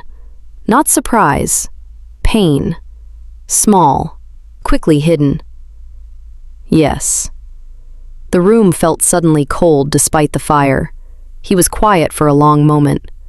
Finally, he looked at her directly, and there was something almost fragile in his eyes. Come with me. The words settled softly into the space between them. No command, no demand. Only truth. Eira stared at him. Fear rose through her so suddenly it almost felt like panic. You don't know what you're asking. I do. No. Her voice sharpened before she could stop it. You don't. Men like you leave places like this all the time. You save something broken because it makes you feel merciful, and then eventually you remember who you are, and you move on. His face went still, too still. One morning you'll wake up and realize you carried home a diver from a dead island because you felt guilty she saved your life. Silence filled the room. The fire shifted softly in the hearth. Then Raven spoke, very quietly. Eira, I have spent 11 years afraid to want anything. Her breath caught. He looked exhausted suddenly. Not physically, something deeper than that. The wolf made everything dangerous. Anger, touch, sleep, hunger. Every attachment became another thing I could lose control over. His gaze lowered briefly before returning to hers. Wanting someone became impossible. The room seemed smaller now, closer. Then you touched my throat in that cave, and the wolf went silent for the first time in years. His voice roughened slightly. And now the thought of leaving this island without you feels unbearable. The honesty of it hurt, because there was nothing grand in his words, nothing practiced, only a man standing at the edge of something terrifying and speaking anyway. I don't know your world. Then I will show it to you. Your people will hate me. A faint shadow crossed his face. Some of them will fear me more than they hate you. And the wolf? At that, silence settled heavily between them. Finally, he answered, I cannot promise you the wolf will never return. His eyes held hers steadily. I cannot promise the North will be kind. I cannot promise any part of this will be easy. He rose slowly from the chair, then crossed the space between them. When he knelt before her, something inside her almost broke apart completely. A lord, a man feared across oceans, kneeling before a diver from Skar. His hands rested lightly against the arms of her chair, careful not to touch her unless she chose it first. But I know I want you there. Eira looked down at him through blurred vision. She had spent 17 years believing survival was the only thing life could ask of her. Now this man was offering something infinitely more terrifying. A future. Her hand lifted before she consciously decided to move. Her fingers brushed his cheek. His eyes closed instantly. The sound that left him was quiet enough she almost missed it. Something strained and grateful and deeply human. I don't know who I am anywhere except this island. His hand closed gently around her wrist, warm, steady. Then we'll find out together. She left without answering him. That frightened him more than the wolf ever had. Eira returned to the barracks before nightfall. She went beneath the blanket without noticing anything around her. The barracks had fallen quiet, bodies curled beneath thin wool. Outside, the wind moved against the old walls, and through the narrow windows a dull reddish light bled faintly into the room, torchlight blurred by fog. The island felt awake, watching her. If she stayed, she knew what her life would become. More winters, more dives, more girls disappearing into the caves. But leaving terrified her. Skar was cruel, but it was known. every current, every cliff, every wound. Beyond the island there was only distance, open sky, a future she could not hold. What would remain of her outside the caves? The questions followed her until morning. Morning arrived the way it always arrived on Skar, cold, gray, and silent beneath the fog. Eira met it with open eyes. She owned almost nothing. A blade, the wool shirt, the scars the sea had carved into her body over 17 winters. She stood beside Dalla's cot for a long time, listening to the younger girl breathe in her sleep. Then slowly, she crouched beside her. "I'm coming back for you," she whispered. "I swear it." Outside, the fog had begun to thin. For the first time in days, stars appeared faintly above the island. Eira looked at them through the barracks doorway and understood that somewhere beyond the dark horizon, an entire world existed waiting for her. The thought terrified her, and somewhere beneath the fear, something else moved quietly for the first time. Hope. Chapter 8. The Leaving. The Morvik waited in the harbor before dawn. Eira saw it through the fog long before she reached the dock, a dark shape rising from the gray water like something carved from the sea itself. Larger than the fishing boats on Skar, longer, built for distance rather than survival close to shore. A northern vessel. Its hull curved upward at the bow like the spine of some ancient creature, black wood slick with salt and mist. Thick ropes creaked softly against the dock posts while dark sails hung furled above the deck, heavy and waiting. The ship looked patient, certain, as though it already knew she would come. Eira stopped at the edge of the harbor path and stared at it while the cold wind moved through her hair. Behind her, somewhere beyond the fog and stone, the island still slept. Divers beneath thin blankets, the caves waiting beneath the cliffs. Everything she had ever known. Ahead of her waited the sea, open, endless. For one terrible moment she could not breathe. If she stepped onto that ship, her life on Skar would end forever. No more mornings in the caves. No more diving lines biting into her palms. The realization moved through her with the same cold violence as deep current pulling unexpectedly at her legs. She almost turned back. Voices drifted faintly through the mist below. The crew was already aboard, boots moving across wet wood, the low groan of rope, men preparing for departure with quiet efficiency. And somewhere among those sounds, him. She felt him before she saw him. Not the wolf, the man, waiting. Eira closed her eyes briefly. Then she forced herself forward. The frozen planks of the dock creaked beneath her bare feet while the Morvik slowly emerged from the fog in full. Kale stood near the gangplank with his heavy coat thrown over one shoulder.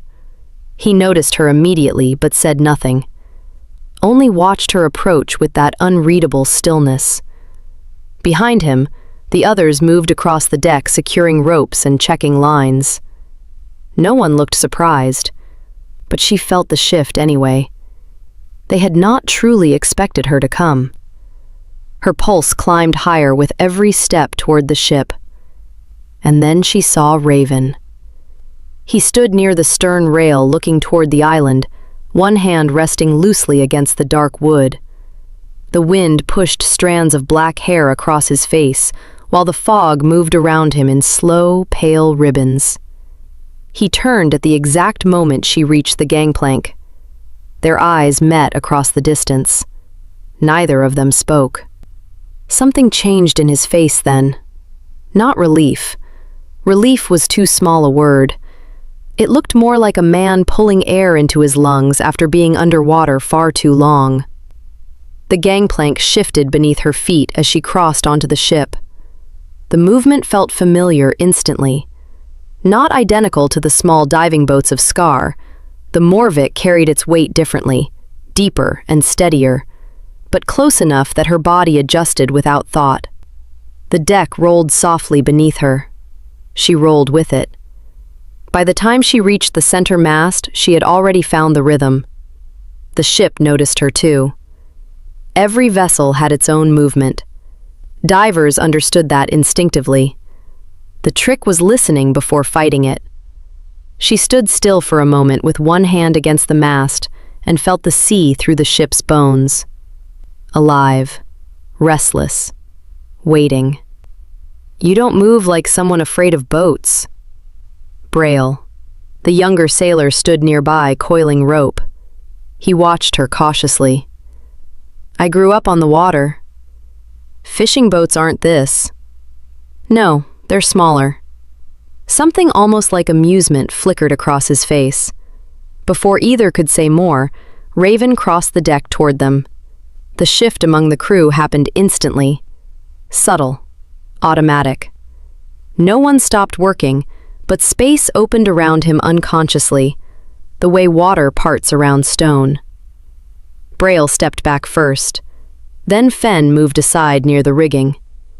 Even Kale at the helm adjusted slightly when Raven passed behind him.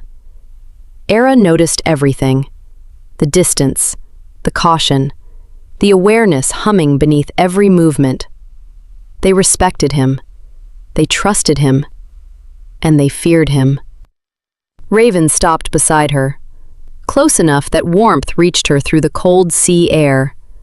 The wind cut through her thin shirt, but near him the cold seemed less sharp. His gaze moved briefly over her face as though confirming she was truly there. Still there. And then his eyes lingered a moment too long.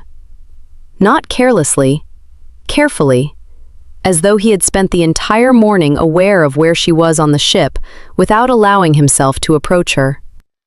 You came. Something tightened inside her chest. I almost didn't. Honesty. The words slipped free. Raven studied her quietly. Then he nodded once, as though he understood exactly what that confession had cost her. I know. The simplicity of it unsettled her more than reassurance would have. Because he did know. She could see it in his eyes. The fear, the enormity of what she had done. And beneath it, something dangerously close to gratitude. Eira looked away first. The Morvik left Skar shortly after sunrise. The ropes were cast free. The sails dropped open overhead with a heavy snap as the wind caught them, and the ship pulled slowly away from the harbor dock into open water. Eira stood near the stern rail watching the island recede through the fog. The cliffs appeared first, dark, jagged, familiar. Then the docks, the sorting sheds, the narrow pathways carved into stone by generations of bare feet. Smaller and smaller. Skar looked different from the sea. A rock, a prison, a place too small to contain a life. And still part of her wanted to jump overboard and swim back. Panic rose beneath her ribs, sharp, breath-stealing. Too much sky, too much water, too much future. She gripped the rail harder and forced herself to breathe. In, out, slowly, the way she breathed before deep dives. The island blurred further behind them. Eira turned away before it disappeared completely. Work helped. As long as she moved, the panic quieted. So she moved. She carried rope when nobody asked, checked knots, secured loose hooks before the ship rolled over deeper swells. By midday, she had memorized half the deck without realizing it. The crew noticed, especially after the wind shifted. A sharp gust rolled across the water from the northwest, and the Morvik tilted hard enough to send Braille stumbling sideways with an armful of netting. Eira adjusted automatically. One step, one shift of balance, perfectly aligned with the ship's movement. She barely felt the roll at all. Cale watched her from the helm for a long moment afterward. Later, when another swell hit, he tossed her a loose line without warning. She caught it instantly and secured it around the cleat before the rope could slide free. A pause. Then Cale grunted once. Approval. The closest thing to praise she suspected he ever gave anyone. By afternoon, the sea had changed. Eira felt it first through the soles of her feet. The swells deepened beneath the hull. Longer, heavier. The wind carried pressure inside it, a thickness that made the air feel charged against her skin. Storm. Still distant, but coming. The crew felt it too. Fenn checked the rigging twice within the span of an hour. Braille secured crates that did not yet need securing.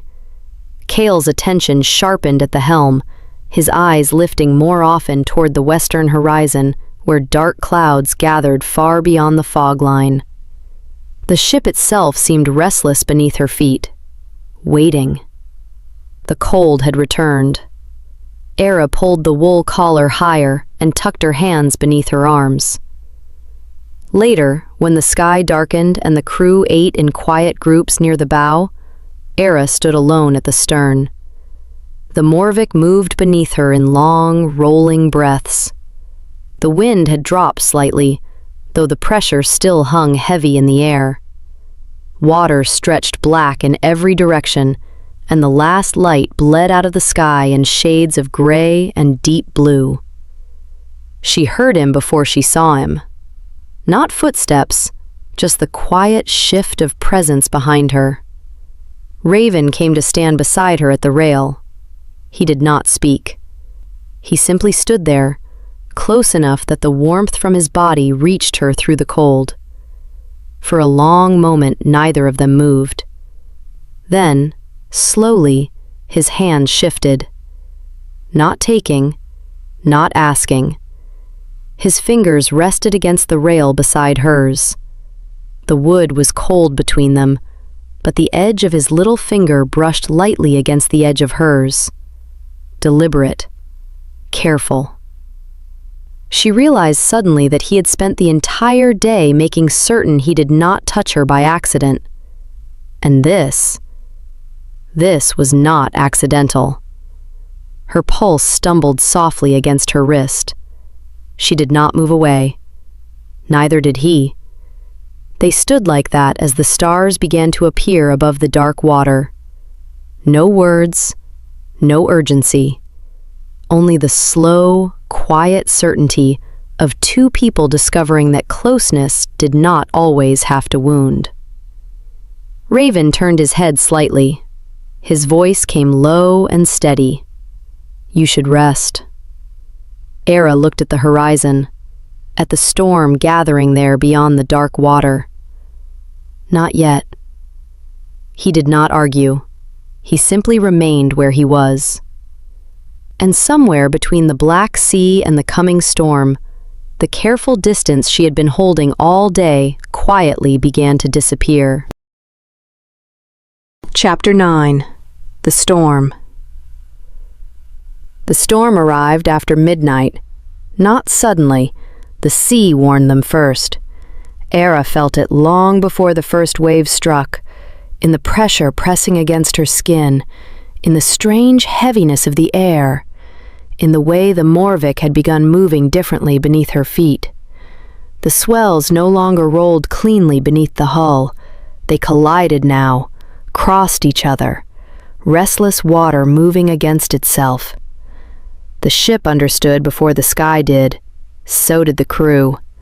Lanterns burned low across the deck, while ropes were checked again and again in silence. Fenn climbed the rigging with quick, practiced movements. Braille secured crates beneath heavy netting. Cale remained at the helm without leaving it once. No one spoke more than necessary. The air itself felt tense, waiting.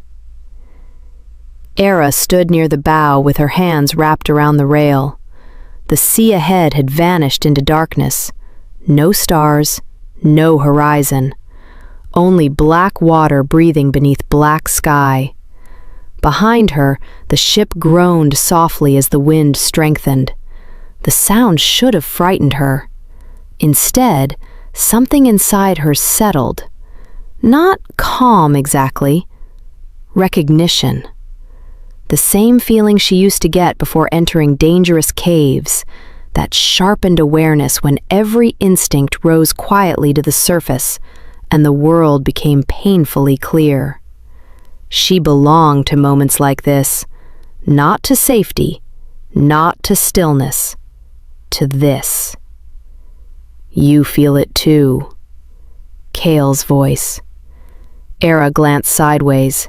He stood several feet away near the helm, heavy hands resting on the wheel while the wind moved through his pale hair.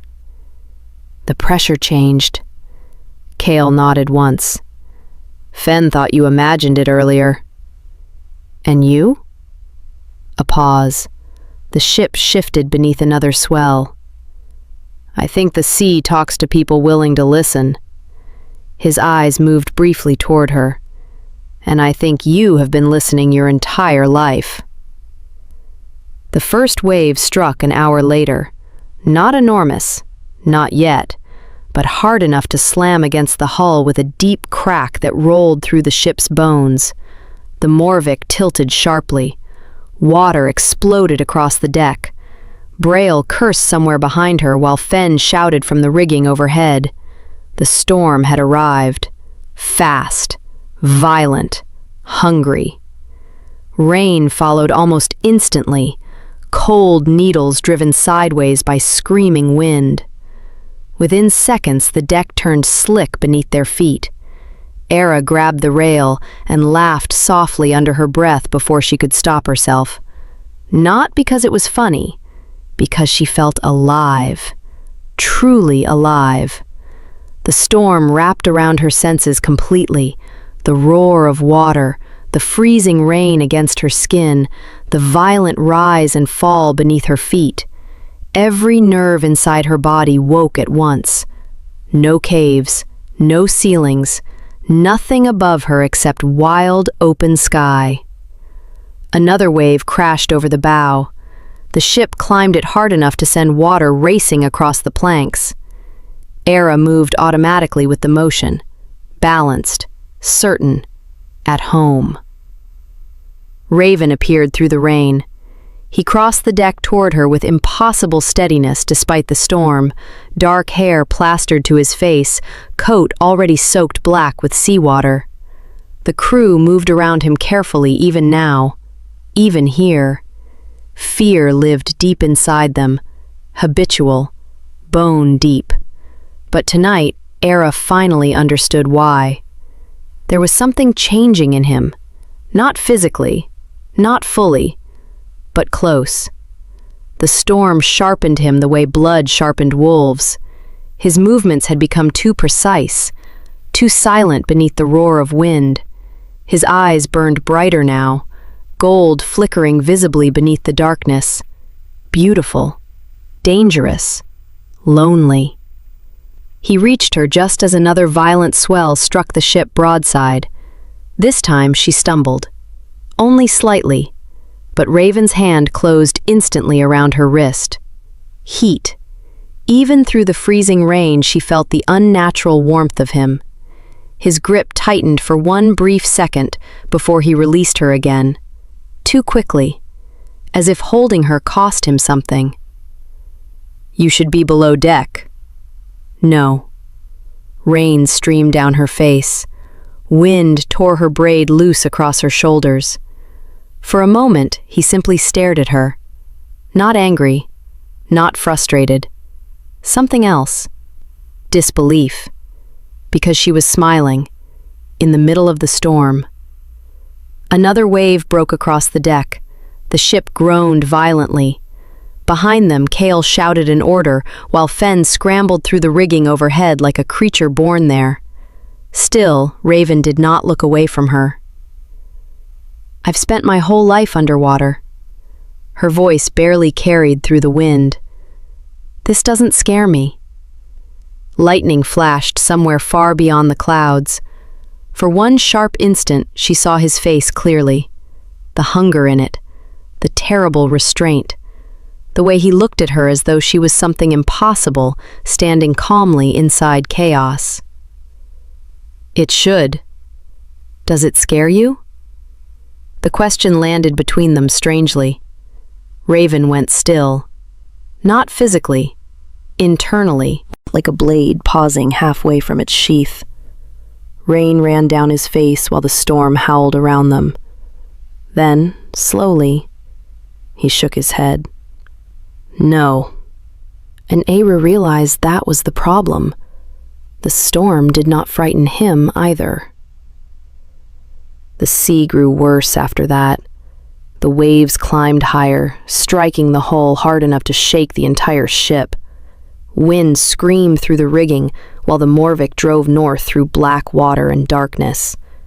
Still, Eira remained on deck, helping now, without being asked. She secured loose lines when the crew's hands were full, hauled soaked canvas across the planks beside Braille, braced herself against the mast while Fen descended from the rigging carrying torn rope over one shoulder. Nobody stopped her anymore. Nobody questioned her place there. The sea had already decided that. And somewhere, during the worst of it, she realized Raven was watching her again. Not constantly, not possessively, but every time the storm threw her sideways, every time the ship vanished beneath another mountain of water, his eyes found her immediately. Checking, confirming. Still there, still breathing, still his impossible girl from the sea. The realization struck harder than the cold. Near dawn, the storm finally broke. Not all at once. The wind weakened first. Then the rain softened from violence into steady drizzle. The sea remained rough beneath them, but the fury had passed eastward into darkness. Exhaustion settled slowly over the ship. Fen collapsed near the mast, laughing weakly into his soaked sleeves.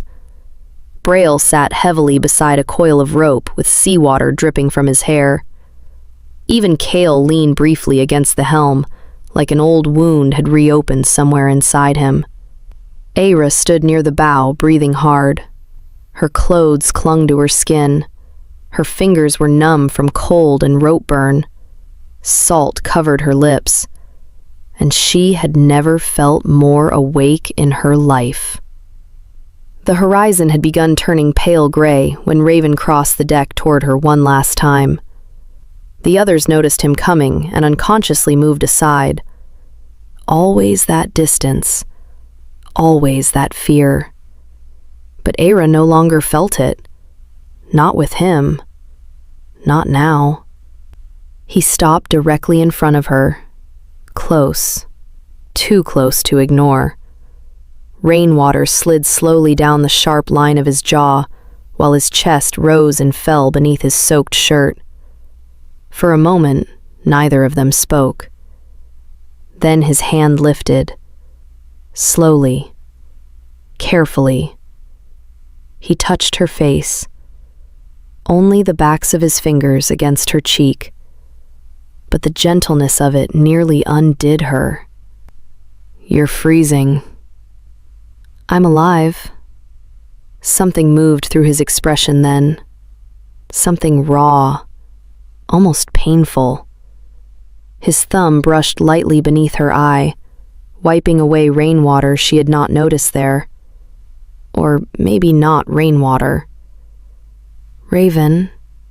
He stepped back immediately, as though hearing his own name in her voice had broken something fragile inside him. The distance returned between them. Not large, but deliberate. Necessary. His eyes dropped briefly toward the deck before lifting to her again. Gold still burned faintly inside them. The wolf remained close. "Get some rest." His voice sounded rougher now, less steady. Then he turned and walked away across the wet deck into the pale light of dawn. Eira watched him go while the sea breathed quietly around the ship. And for the first time since leaving Skar, she understood something terrifying. She was no longer afraid of the ocean. She was afraid of him. Not because he would hurt her, because he wouldn't. Chapter 10. The Fortress. Morning revealed the north slowly. At first, Eira thought the darkness ahead was another storm front gathering across the horizon, a long shadow stretching beneath low clouds. Then the light changed. The shadow became cliffs, massive, ancient. They rose from the sea like the bones of the world itself, black stone veined with silver rivers where melting snow cut through the rock. Pine forests clung to the heights above them, dark and endless beneath a pale winter sky. Eira stood motionless at the bow of the Morvik while the coastline slowly unfolded before her. The north. Real. Not a story told by merchants, not imagination. A place. The air smelled different here, cleaner somehow, sharper. The salt remained, but beneath it lived other things now. Pine resin, snow, cold stone, smoke carried from somewhere far inland. The crew had grown quieter since dawn, not tense exactly, focused. Home was near. Even the ship seemed to know it. The Morvik cut steadily through the dark water toward a narrow opening between the cliffs where the sea disappeared inland. A fjord. Eira had never seen one before. The cliffs closed around them slowly as the ship entered the passage, towering so high above the water that the morning light dimmed beneath their shadows. Waterfalls spilled down the stone in thin silver lines. Pines leaned outward from impossible heights, while pale mist drifted low across the black water. The sea changed here, calmer, deeper, older. It felt less like open water and more like entering the mouth of something alive. Raven joined her at the bow without sound. He had changed clothes sometime after the storm. Dark wool, heavy leather, a long black coat lined with fur at the collar. The northern lord again, instead of the man who had stood beside her in the rain with seawater dripping from his hands. And yet the storm still lingered in him somehow. She felt it in the quiet intensity of his presence beside her. His gaze remained fixed ahead toward the fjord, toward home. "It's enormous." Her voice sounded smaller here, swallowed by cliffs and distance. Something softened briefly in his face. "The first time I saw the southern sea, I thought the same thing." She glanced sideways at him. "You've been south before?" "Years ago. Before—" He stopped. "Before the wolf." He did not need to say it. Silence settled briefly between them while the Morvik moved deeper into the fjord. Then Raven pointed ahead. At first, Eira saw only cliffs and mist. Then, slowly, the fortress emerged. Kerholt. It did not rise above the mountains like the castles from merchant stories. It had been built into the cliffs themselves, dark stone walls growing directly from the rock, as though the fortress had been carved from the mountain rather than constructed upon it. Tall towers climbed upward through drifting fog. Narrow bridges connected sections of the fortress high above the water. Hundreds of windows glowed warm gold against black stone. And below it all, the harbor. Ships lined the docks beneath the cliffs. Fishing vessels, cargo ships, smaller warships flying dark northern banners that snapped sharply in the wind. People moved everywhere, After Skar, the sheer scale of it felt unreal. Too alive. Too large. Eira stared openly. She had spent 17 years believing the world was cliffs and caves and cold water. Now entire cities rose from stone before her eyes. The crew changed as they approached harbor. Subtle shifts. Fen straightened unconsciously whenever Raven passed nearby. Braille spoke less. Even Kale's rough humor disappeared entirely beneath a harder stillness. Eira understood now. The closer they came to Kerholt, the more Raven became something other than simply a man. Responsibility settled visibly onto him. Weight. Power. The wolf, too, seemed nearer beneath his skin here. Not unstable, not wild, but awake.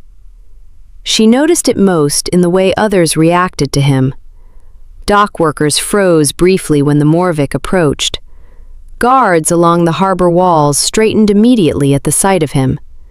Conversation stopped as he crossed the deck toward the gangplank. No one looked directly into his eyes for long. Fear. Respect. Something older than either. Raven seemed accustomed to it. That hurt her unexpectedly. The ship docked shortly before noon. Heavy ropes were thrown across wet stone while sailors secured the vessel against the harbor wall. Voices echoed sharply through the cold air. Eira remained near the rail watching the harbor. Watching them. People stared openly now. At Raven first, then at her. She became painfully aware of herself all at once. Barefoot beneath borrowed boots too large for her feet. Salt-faded clothes beneath a northern cloak. Hair still tangled from the storm despite her attempts to braid it back. A diver from nowhere standing beside a northern lord. She resisted the sudden instinct to make herself smaller. Raven descended the gangplank first. The harbor parted around him instinctively. Not dramatically. No kneeling, no declarations, just distance. People stepped aside before he reached them. Guards lowered their eyes. Merchants stopped speaking mid-sentence. The wolf walked among them, whether they saw it or not. Then Raven stopped halfway down the dock and turned back toward her. The movement drew every eye in the harbor upward, waiting. Eira felt the weight of it immediately. His gaze found hers steadily, not commanding, not impatient, simply waiting for her choice. Again. Something tightened painfully inside her chest. Then she stepped forward. The harbor remained silent as she crossed the gangplank toward him. When her boots touched northern stone for the first time, cold shot sharply through her body, different from Skar's wet, freezing bite. This cold felt cleaner, harder, alive. Raven moved beside her immediately, not touching, close enough that she felt the warmth of him through the winter air. Together they began walking through the harbor. The crowd watched in complete silence. Eira kept her spine straight. She refused to lower her eyes. But beneath the silence and cold and staring faces, unease slowly tightened inside her. Because these people were not looking at her with simple curiosity anymore. They were trying to understand what she was to him. And none of them seemed comforted by the answer they were beginning to suspect. The climb to Kerholt began beyond the harbor. Stone stairs carved directly into the cliffs wound upward through layers of fortress walls and narrow bridges suspended above black water. Guards stood watch at every gate they passed. Each one bowed to Raven immediately. Each one looked at Eira afterward. By the third gate, she no longer noticed the cold. Only the watching. Only the silence that followed Raven everywhere like an invisible shadow. At last they reached the inner fortress. Massive wooden doors opened before them. Warm air spilled outward, carrying the smell of firewood, pine smoke, iron, roasted meat, life. Eira stopped instinctively at the threshold. Too much warmth, too much space, too many people. The great hall beyond stretched wider than anything she had ever seen indoors. Long tables beneath hanging lanterns, enormous stone pillars carved with wolves and northern symbols she did not understand, fires roaring along both walls. Voices filled the hall, laughter, movement, life everywhere. And then Raven stepped inside. Silence crashed through the room instantly. Every sound died. Every face turned toward him, toward them. Eira felt the entire fortress holding its breath. Beside her, Raven went completely still. Not nervous, not uncertain. Something colder than that. Controlled. The wolf moved quietly beneath his skin now. She could feel it without understanding how. Then, somewhere deep in the hall, a chair scraped slowly against stone. An older man rose from the far table, gray-haired, broad-shouldered despite his age. His eyes moved first to Raven, then to Eira, and the entire atmosphere inside the hall shifted. Not fear, recognition. The man descended the length of the hall slowly, leaning neither on cane nor servant. The people around him moved aside instinctively as he passed. Unlike the others, he did not avoid Raven's eyes when he stopped before them. He looked at him directly, long enough that years seemed to pass silently between them. Then his gaze turned toward Eira. Not cold, not warm either. Simply seeing. Really seeing her. The salt still tangled in her hair, the oversized northern boots, the exhaustion beneath her spine-deep alertness. A girl who looked as though the sea itself had walked into Careholt wearing human skin. Something softened almost imperceptibly in the old man's face. "You should come inside, child." His voice carried easily through the silent hall, low, roughened by age and northern winters. The north is cold to those left standing in doorways. The tension in the room loosened slightly. Not gone, never gone, but altered. Eira realized suddenly that the hall had not fallen silent because of her. It had fallen silent because Raven had returned changed, because he had brought someone back with him. The old man stepped closer. Close enough now that she noticed the scar crossing one side of his throat beneath the collar of his heavy coat. His eyes moved briefly between her and Raven. And for the first time since entering the fortress, uncertainty flickered across Raven's face. Tiny. Gone almost immediately, but real. The older man saw it too. A faint breath of something almost like sadness passed through his expression. "You brought the sea home with you." Silence settled again. Not hostile, heavier than that. Raven did not answer. Beside him, Eira became suddenly aware of the enormous hall around her, the fires burning against stone walls, the hundreds of watching eyes, the warmth pressing against skin still accustomed to cold. And beneath all of it, beneath the fear and distance and silence that followed Raven through every room, something else lived here too. Something quieter. Loneliness. Not his alone. The fortress carried it. The people carried it. Perhaps even the north itself carried it. For the first time in her life, Eira had stepped into a place large enough to hold everything she was becoming. And somehow, that terrified her more than the sea ever had. In the north, men are born with wolves beside their souls. That alone is not frightening. The wolf is strength, instinct, protection, the thing that survives winter when winter wants you dead. Most northern men live beside it peacefully. Raven's bloodline did not. His grandfather lost himself first. By the end, they said he no longer remembered human names, only hunger, only territory, only violence. Then it happened to Raven's father. At 35, the wolf inside him began to change. The rage came first, then the voices, then the nights when servants locked doors and prayed he would not wander the fortress before dawn. By 45, there was almost nothing human left inside him. And at 19 years old, Raven inherited a throne soaked in fear.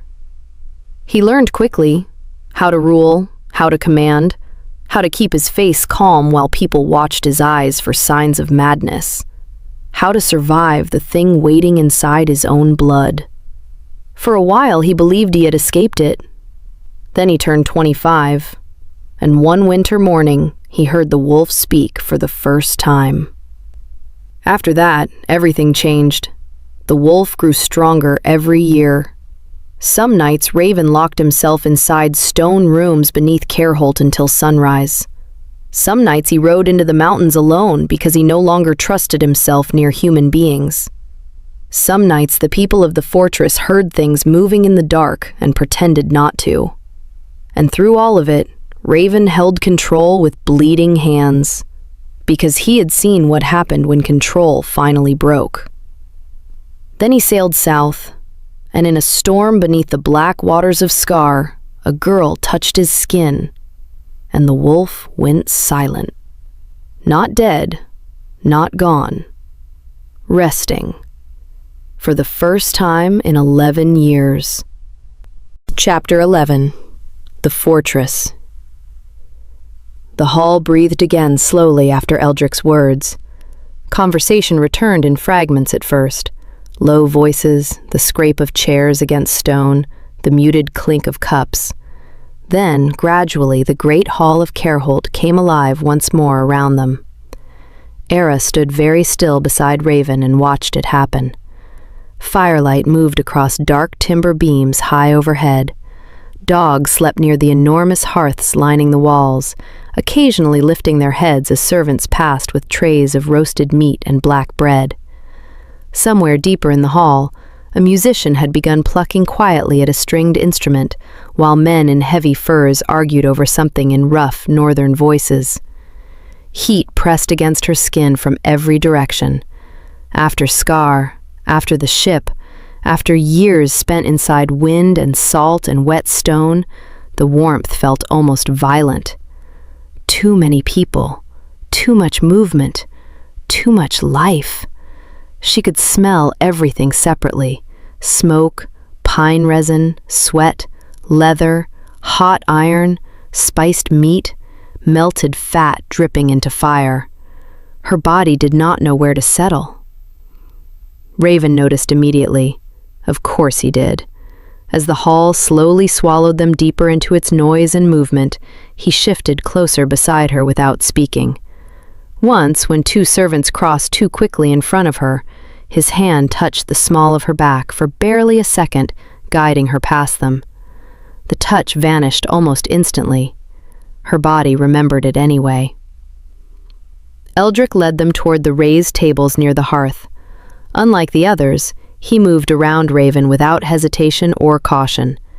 Years lived together had carved familiarity too deeply for fear to erase it entirely. Eira watched them carefully. There was history in the silence between them. Old grief, old arguments, love worn into harder shapes by survival. When they reached the table, Eldric finally looked directly at Raven again. "You look thinner." Raven exhaled softly through his nose, almost amusement. "And you look older." "That tends to happen when people survive long enough." The exchange loosened something in the air nearby. A few shoulders relaxed. Someone further down the table laughed quietly. Eira realized suddenly that everyone here watched Raven the same way sailors watch storms at sea. Constantly. even during calm weather. A woman appeared from somewhere behind the hearths before Eira noticed her approach. Older, broad-hipped beneath heavy wool layers, silver hair braided thickly down her back. Her hands were rough from work, her face lined deeply by winters and firelight and years of telling people exactly what she thought of them. She walked directly toward Raven, not carefully, not cautiously, directly. And before Eira fully understood what was happening, the woman caught Raven by the jaw with one weathered hand and tilted his face toward the firelight. "You look exhausted." The entire table went silent again. Not from fear this time, from shock. Raven stood perfectly still beneath the old woman's grip, and to Eira's astonishment, something in his expression softened. Not the Lord, not the wolf, the man. "You lost weight," the woman muttered, "and your eyes look terrible." "It's good to see you too, Kyra." Kyra ignored him completely and turned toward Eira instead. Sharp gray eyes swept over her in one fast, merciless assessment. Salt-stiff hair, storm-tired posture, oversized boots. The way she stayed instinctively alert despite exhaustion. Kyra saw all of it, and something gentled immediately in her face. Gods above, she's freezing. Before Eira could answer, Kyra seized her wrist and frowned at the coldness of her skin. "Why is she still dressed like this?" "We arrived less than 10 minutes ago." "Then you have had 10 full minutes to do something useful." A few people near the table hid smiles behind cups. Raven actually looked away briefly, not offended, outmatched. Eira stared openly. Kyra released her wrist at last. "Eat first," she said firmly. "Then bath, then sleep. You smell like the bottom of the sea." "I was in the sea." "Well, that explains it." Food arrived in waves after that. Real food. More food than Eira had ever seen gathered in one place. Dark meat glazed with herbs, root vegetables drenched in butter, thick fish stew rich with cream, fresh bread still steaming when torn apart. The smells alone made her dizzy. She tried to eat slowly. Failed. Raven noticed that too. His gaze kept drifting toward her hands every time another plate appeared, as though he could not stop tracking whether she had enough. The awareness unsettled her almost as much as the hall itself. Nobody had ever watched to make certain she was fed before. The feast moved around them constantly. Servants crossed between tables. Dogs wandered beneath benches searching for scraps. Men argued loudly over storms and fishing routes and winter supplies. Life happened everywhere, and gradually, Eira began breathing easier inside it. Until someone laughed too loudly 3 seats down the table. "Southern seas finally send gifts worth stealing."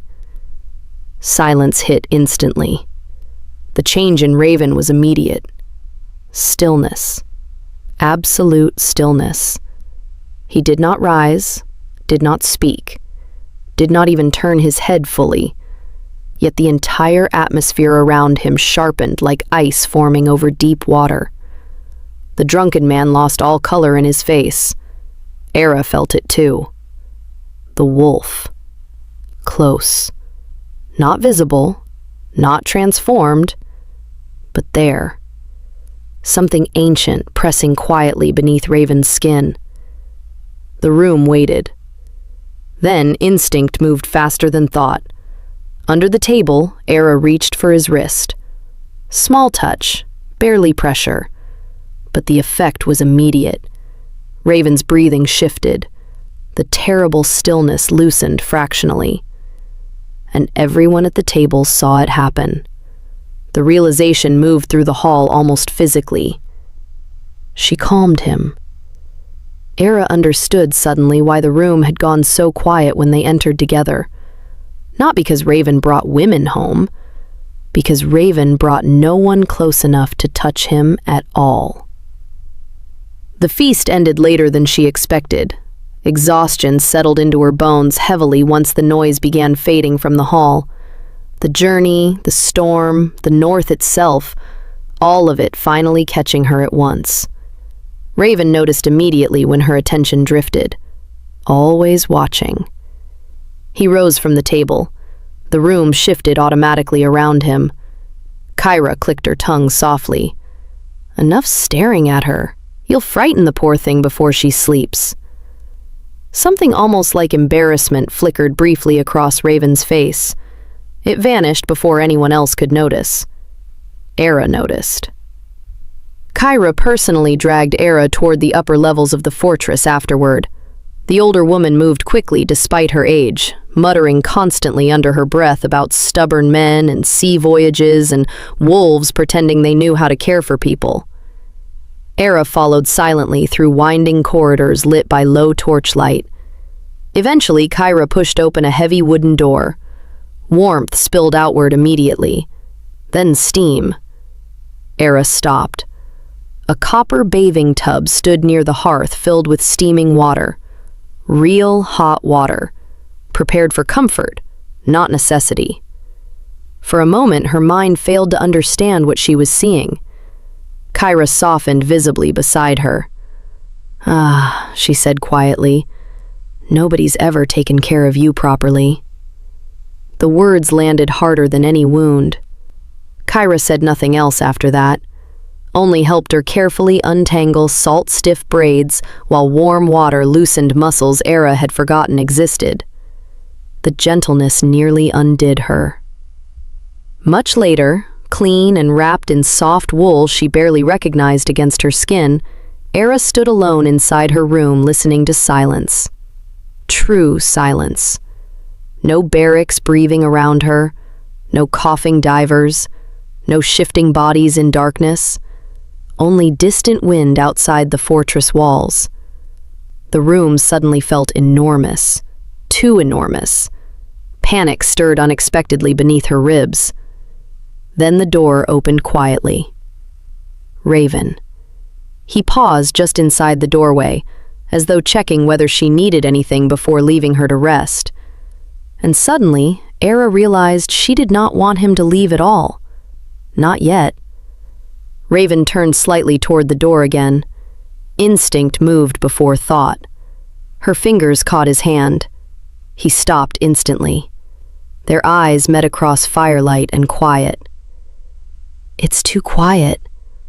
Her voice came softer than she intended. Raven remained still. Then she admitted the rest. "There's no one."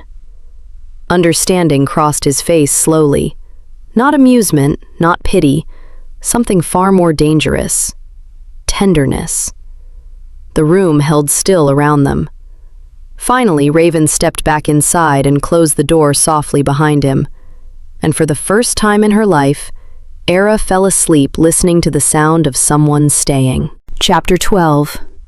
The Fear.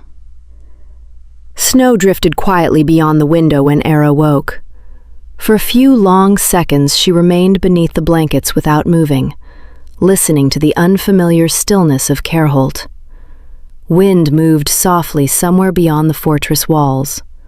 Far below, waves struck stone with slow, distant rhythm. And near the hearth, the empty chair. The fire had burned low during the night, leaving the room washed in pale blue morning light and the lingering scent of smoke and cedar. Raven had gone. Her eyes rested on the chair longer than they should have. Something inside her felt strangely hollow at the sight of it, though she could not have explained why.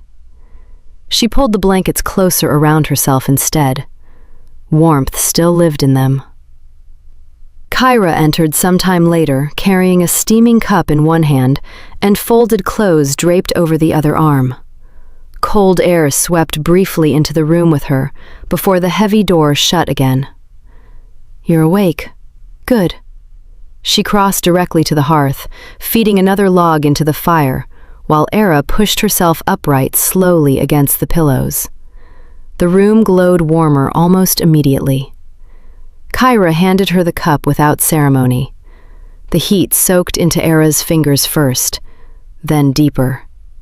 The drink smelled faintly of herbs and cream, and something sweet beneath it she could not name. She held it carefully between both hands. Too carefully. Kyra noticed, but the older woman only busied herself shaking out the heavy wool clothing near the fire. Dark green, soft-lined, still warm from wherever they had been drying. Snowlight drifted pale across the room through the warped glass, while Eira drank slowly and felt warmth move through her body in quiet, unfamiliar waves. The feeling unsettled her.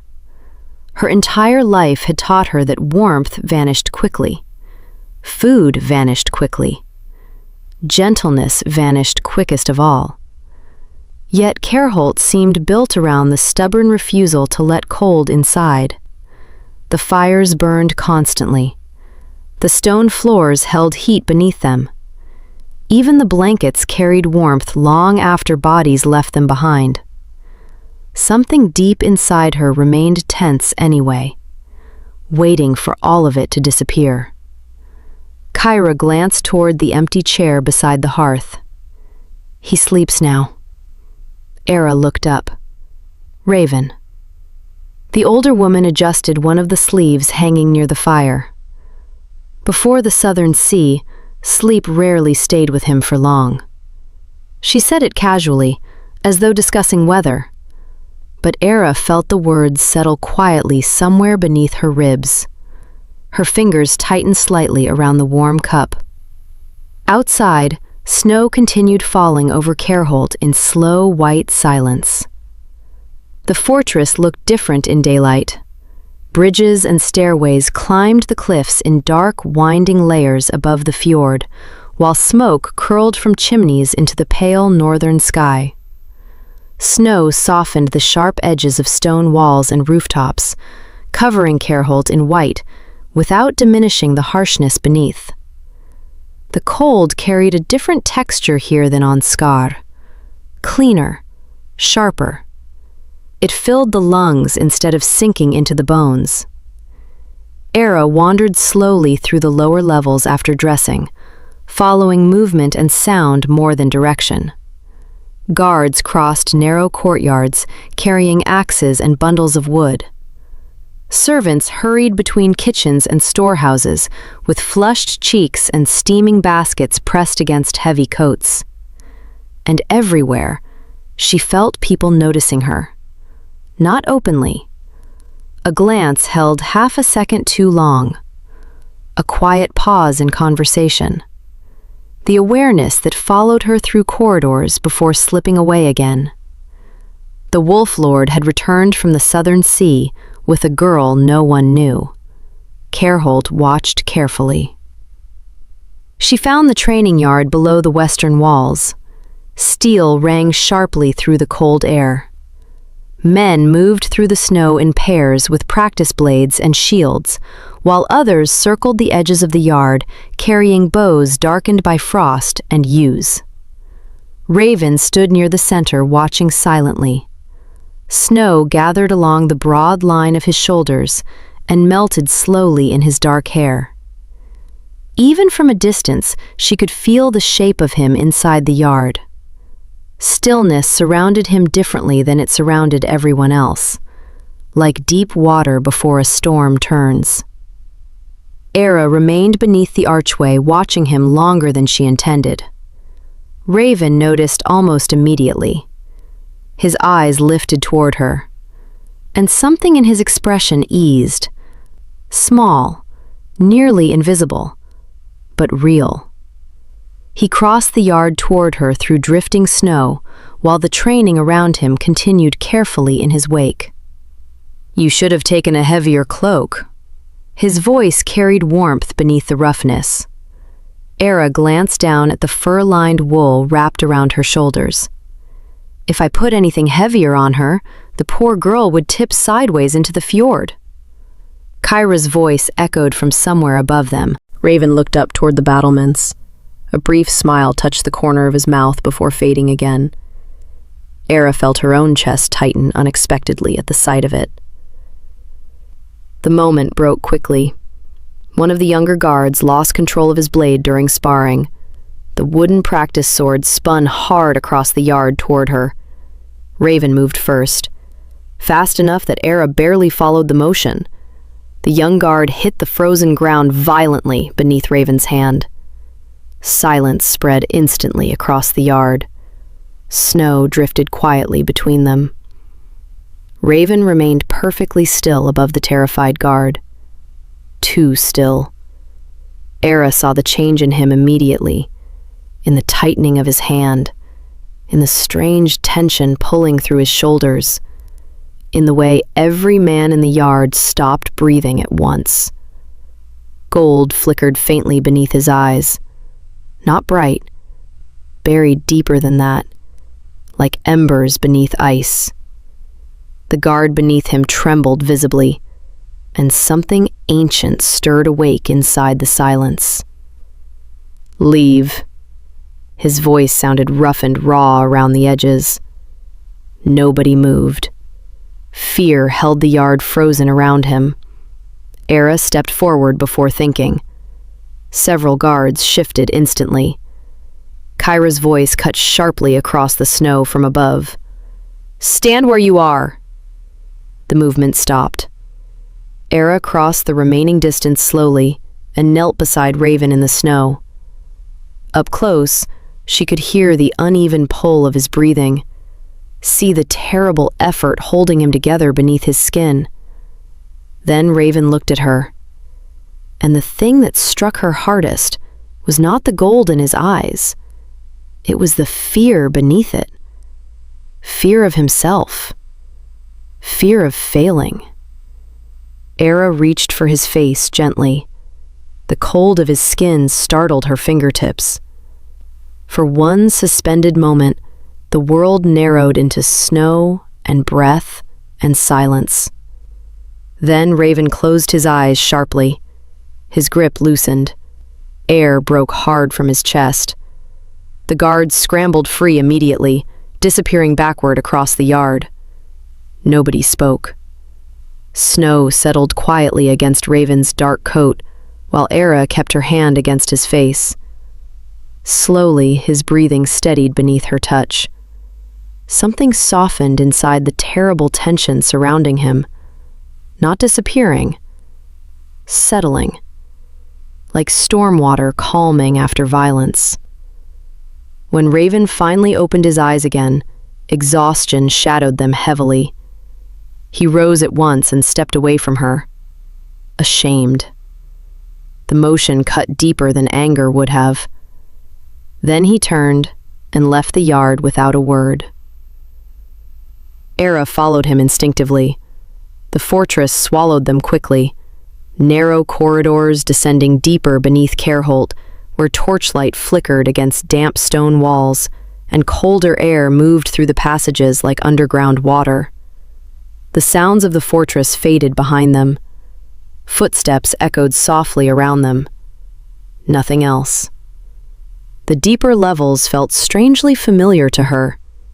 Stone, silence, isolation. Raven stopped before a heavy iron door built directly into the mountain itself.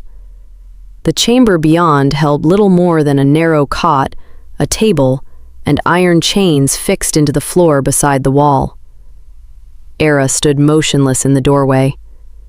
The room carried old scratches across the stone. Sometimes the wolf grows restless. His voice came quietly now. Tired. Eira looked toward the chains again. Something tightened painfully inside her chest. Not fear. Never fear. "You should not have touched me." She looked back at him. "You would have hurt him?" Silence settled between them, long enough to answer. Raven lowered his gaze briefly. Some days the line feels thinner than it used to. His hand pressed against the edge of the stone table beside him. Eira remembered Kyra's words near the fire that morning. He sleeps now. The southern sea changed something. The pearl changed something. Yet standing here beneath Kerholt, she could feel how carefully Raven still held himself together, like a man carrying fire in bare hands. Eira stepped closer anyway. Raven noticed immediately. Every muscle in him tightened. "You stopped." A shadow crossed his face. "Because of you."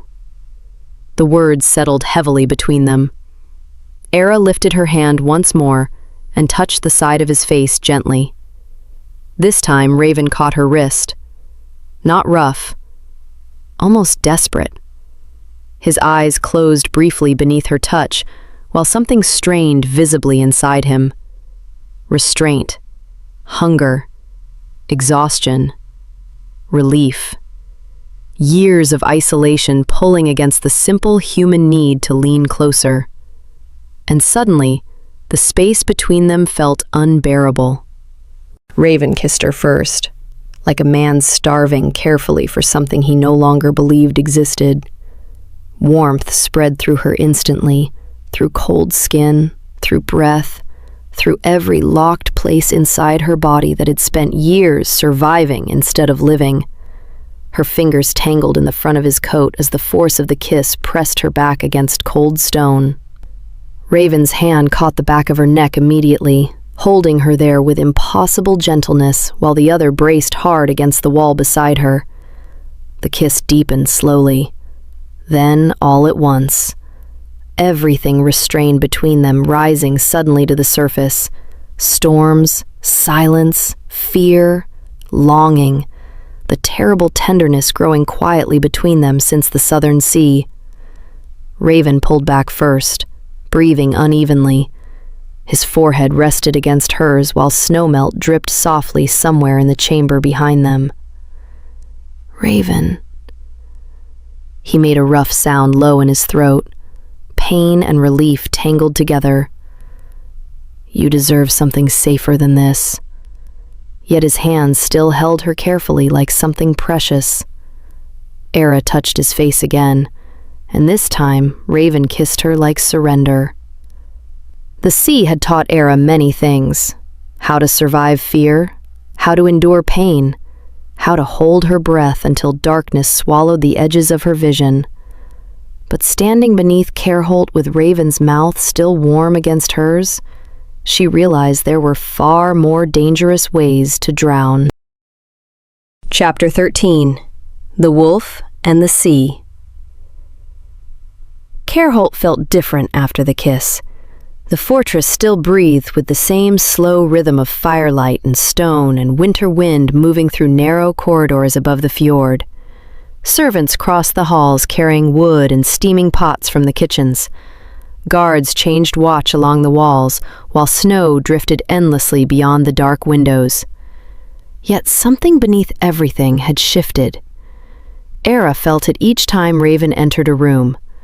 The way conversations softened around him. The way his gaze found her instinctively across crowded spaces. The way silence stretched tighter whenever they stood too close to one another. The North watched carefully. The North always watched. Raven avoided her through most of the morning, not coldly, carefully, as though distance itself required concentration now. Eira caught sight of him several times throughout the fortress, speaking with Eldrick above maps spread across the council table, crossing the training yard through falling snow, standing alone near the upper battlements while the wind tore at his dark coat. Every time she saw him, warmth moved low beneath her ribs, and every time Raven looked back at her, something in his expression loosened despite himself. Kyra cornered Eira near the kitchen sometime after midday. The older woman carried a basket of herbs against one hip, while servants hurried around them through clouds of steam and wood smoke. "You both look miserable." Eira glanced toward her. "I wasn't aware you had become an expert on misery." "Child, I helped raise Raven. Misery practically grew up in my kitchen." A quiet sound escaped Eira before she could stop it. Almost laughter. Kyra noticed immediately. Of course she noticed. "Men spend too much time believing silence makes them noble." "And does it?" "Usually it just leaves everyone colder." The older woman disappeared back into the kitchens before Eira could answer. Eira found Raven near the stables at dusk. Snow drifted steadily across the fortress yard, while horses shifted restlessly behind wooden gates, steam rising from their bodies into the freezing blue air. Beyond the cliffs, the fjord carried the last pale light of evening like dark glass beneath the mountains. Raven stood beside a massive black horse, fastening leather straps with slow, deliberate movements. He looked up the moment Eira stepped closer. Always aware. For a second, neither of them spoke. Then Raven mounted first and held a gloved hand down toward her. Eira looked once at the enormous horse beneath him, then toward the snow-covered drop stretching beyond the cliffs. "This feels like a terrible idea." Something warm flickered briefly through Raven's expression. "Probably." His hand closed firmly around hers as he pulled her upward. The movement stole a sharp breath from her lungs. One moment she stood in the snow. The next, she sat in front of him wrapped in cold air and wool and the overwhelming awareness of Raven's body surrounding hers. The horse shifted beneath them. Instinctively, Eira grabbed the front of the saddle. Raven's arm moved around her immediately, steadying both the reins and her at once. "If I fall, I'll blame the north." "That seems fair." The horse started forward, slowly at first, then out beyond the gates of Careholt and into the endless white silence beyond. The ride through the mountains felt unreal. Snow covered the cliffs and pine forests in soft silver light, while the fjord stretched black and enormous below them, moving slowly through the dark like deep breathing beneath ice. The north did not feel empty. It felt endless. Eira leaned back slightly as the horse climbed higher into the mountains, and for the first time in her life, the world felt too large rather than too small. Raven's arm remained steady around her, while snow drifted quietly through the pines. The warmth of him at her back slowly seeped through layers of wool and fur, until she no longer knew whether the heat inside her body came from the heavy blankets wrapped around her shoulders, or from him. The horse moved beneath them in slow, powerful rhythm. Every shift of movement pressed her more firmly against Raven's chest. Every breath brought the scent of smoke and leather and cold northern air closer against her skin. When Raven leaned forward occasionally to guide the horse along the narrower paths, his mouth brushed near her temple without meaning to. The closeness settled slowly into her body, like warmth after years spent cold. Neither of them seemed willing to disturb it. The cliffs rose higher around them after that. Dark stone, snow, ancient pines bending beneath winter wind. Then Eira saw the carved entrance ahead. At first, she thought the mountain itself had split open. Then the stone doors emerged from the snow. Ancient, massive, silent. Stillness lived there differently, heavy enough to feel. Raven dismounted first. For a long moment he simply stood facing the sealed entrance while snow gathered across his shoulders until he looked half-made from the north itself. "What is this place?" Raven's gaze remained fixed on the mountain. "Every lord in my bloodline who lost himself completely was brought here." The wind moved softly through the cliffs around them.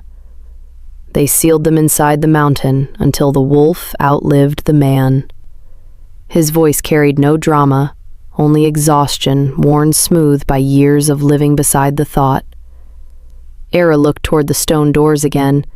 Something ancient seemed asleep beneath them. My father died here.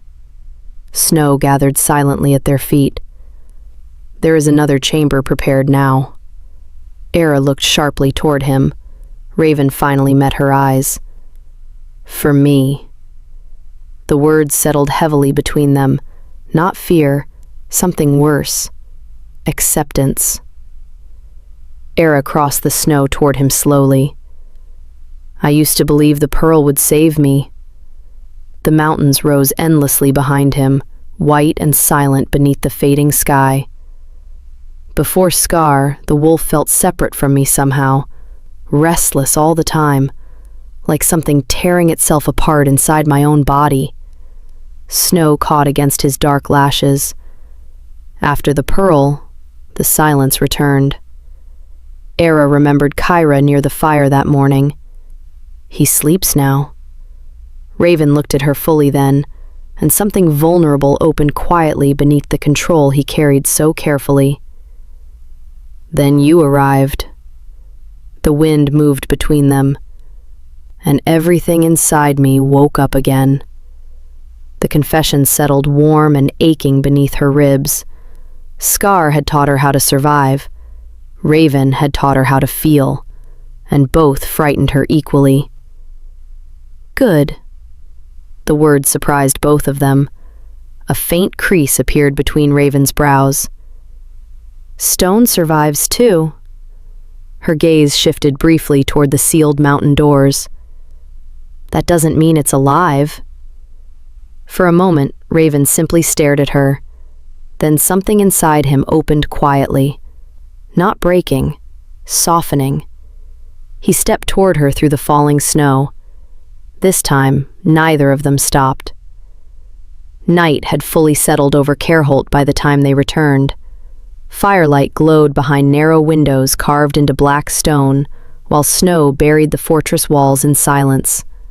The ride back felt quieter, certain somehow, like something long unfinished between them had finally found its shape. Raven came to her room long after midnight. Snow moved softly beyond the windows of Kerholt, pale against the dark cliffs and black water below. Inside, the fire had burned low, filling the room with warmth and slow amber light. Eira crossed the space between them before either of them spoke. Raven's hands found her immediately.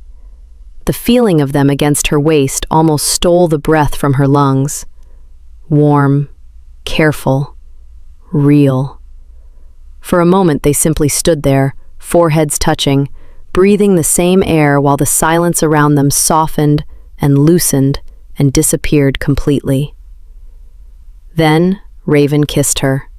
Slowly this time, like he wanted to feel every second of it. Eira melted against him instinctively, her hands sliding beneath the heavy wool at his shoulders, fingertips brushing warm skin beneath. His heartbeat struck hard against her palm, deep and steady and impossibly close. The sensation moved through her body like heat spreading through frozen water. Raven exhaled softly when she touched him. The sound brushed her skin like another caress.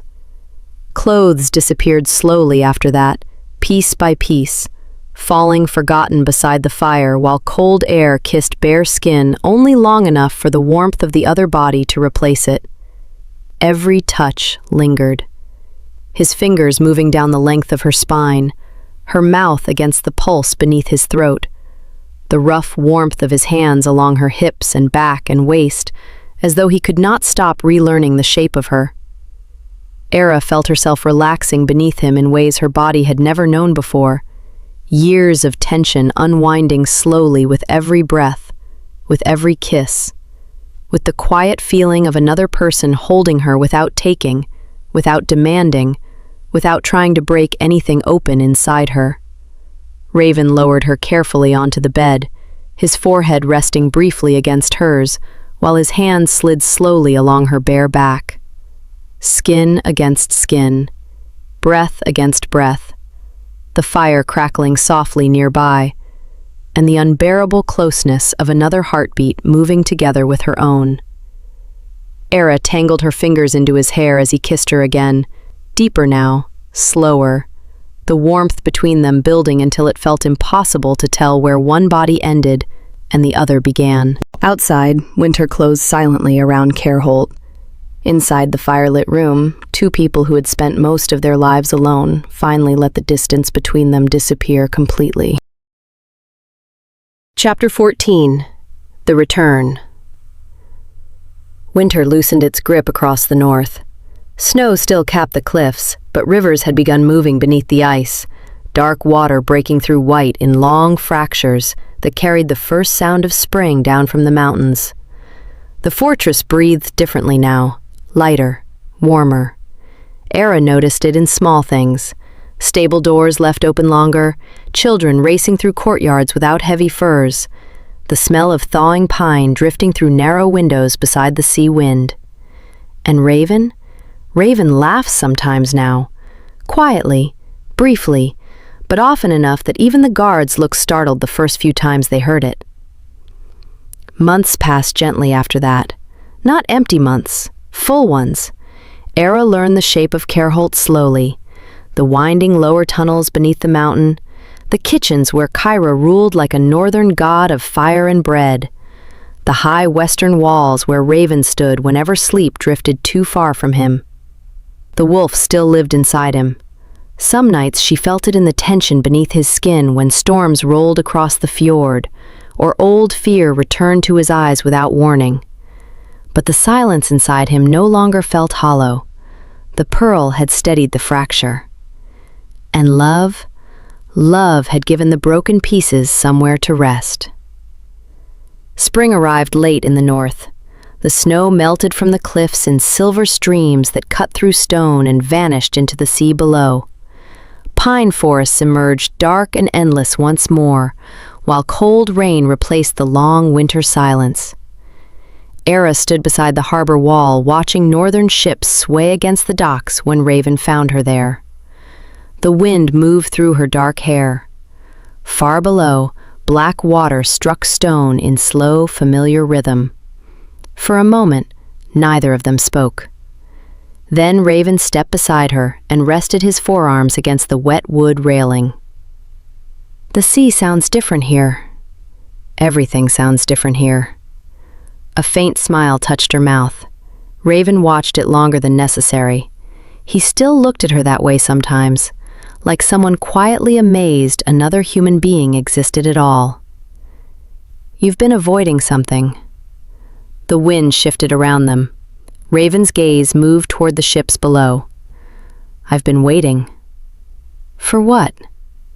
His silence answered first. Then, for winter to end. Something tightened softly inside her chest.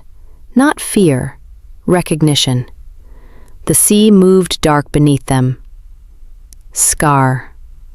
Raven nodded once. The name settled between them like an old wound reopening.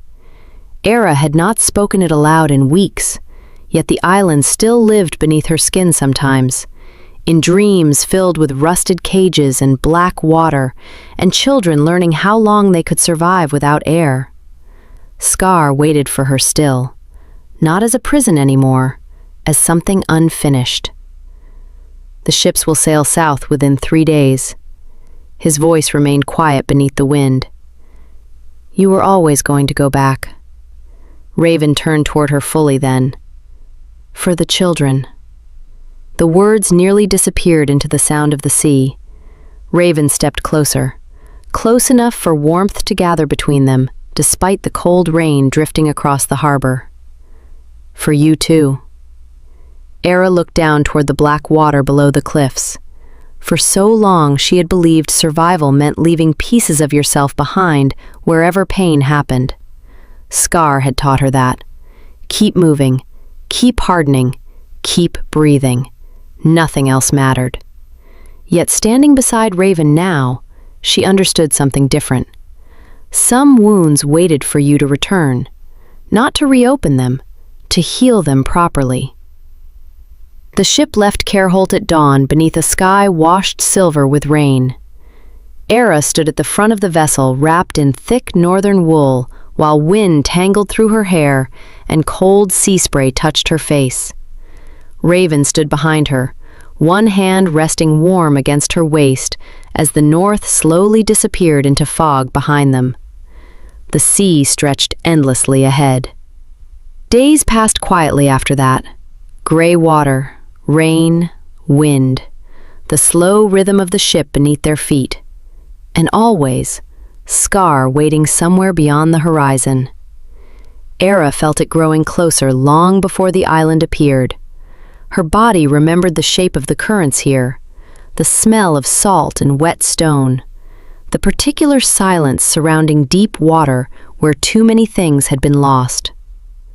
Then one morning, fog parted slowly across the sea, and Skar emerged.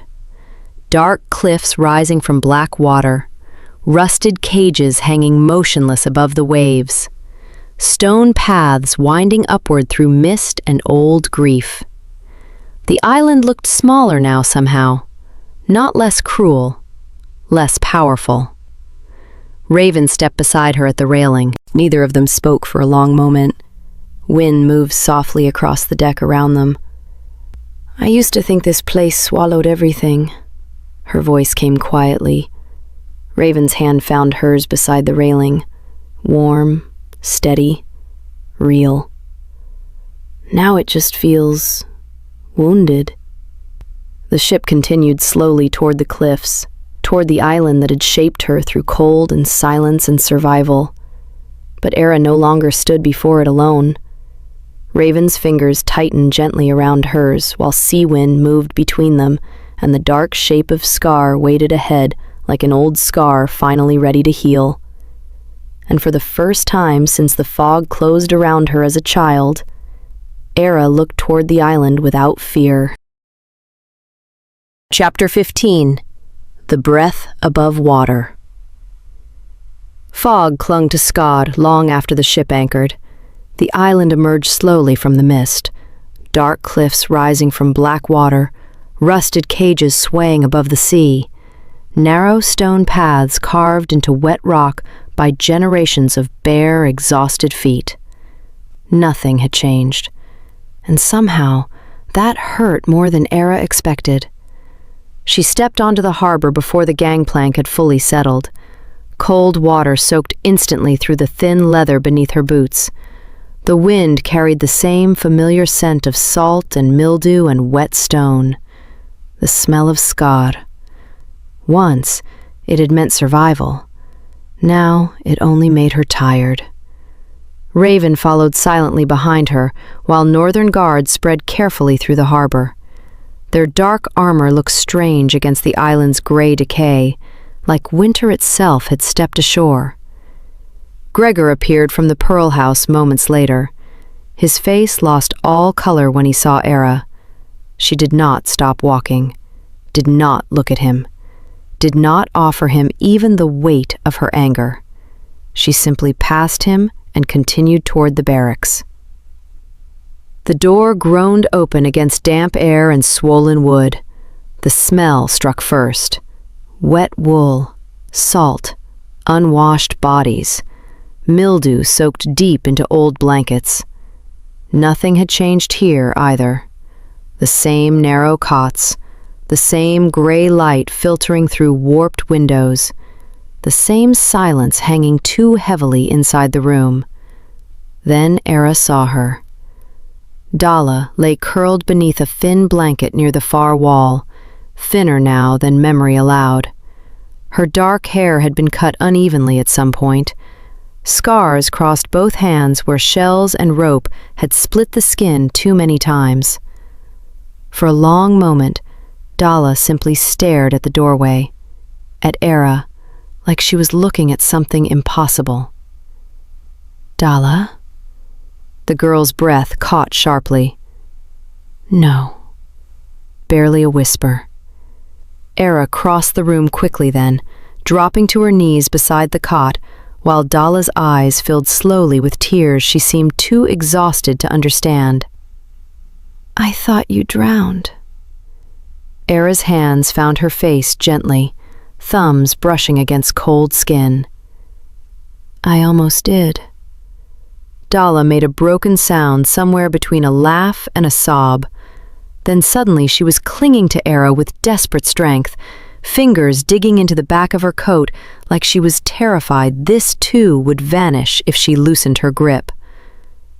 I came back. The words cracked softly in her throat. Dala buried her face against her shoulder. Around them, the other divers had begun waking fully now.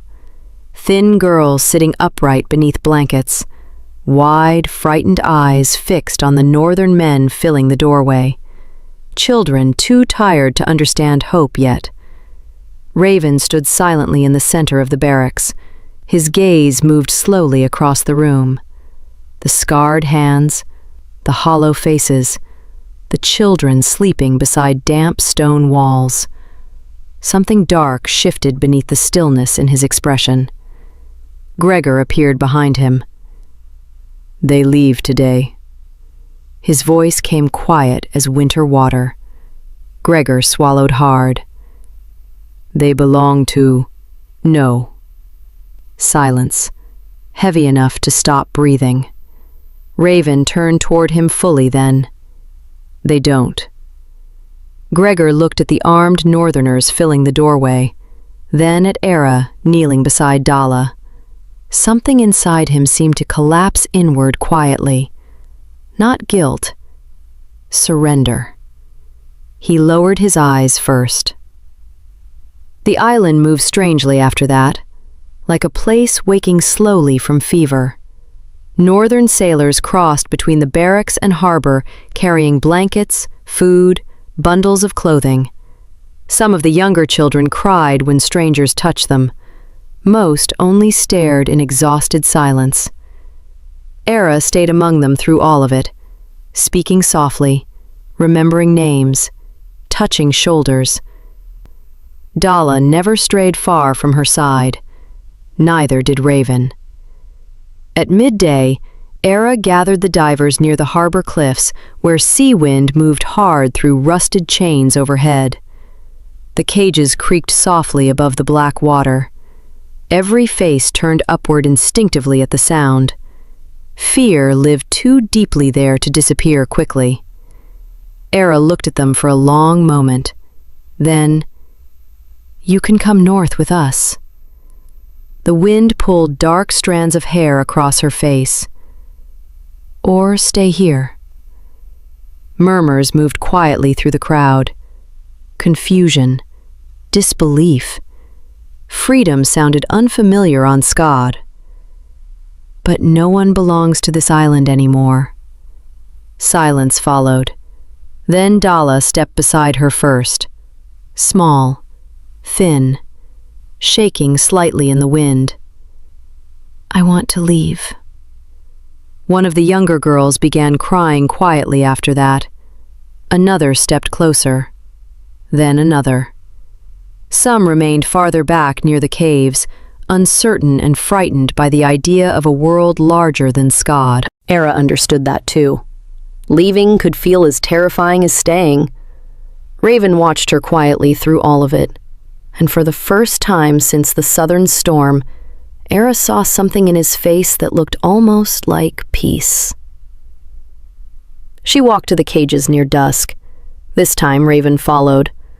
The sea moved dark and endless beneath the cliffs while wind rocked the hanging iron slowly above them.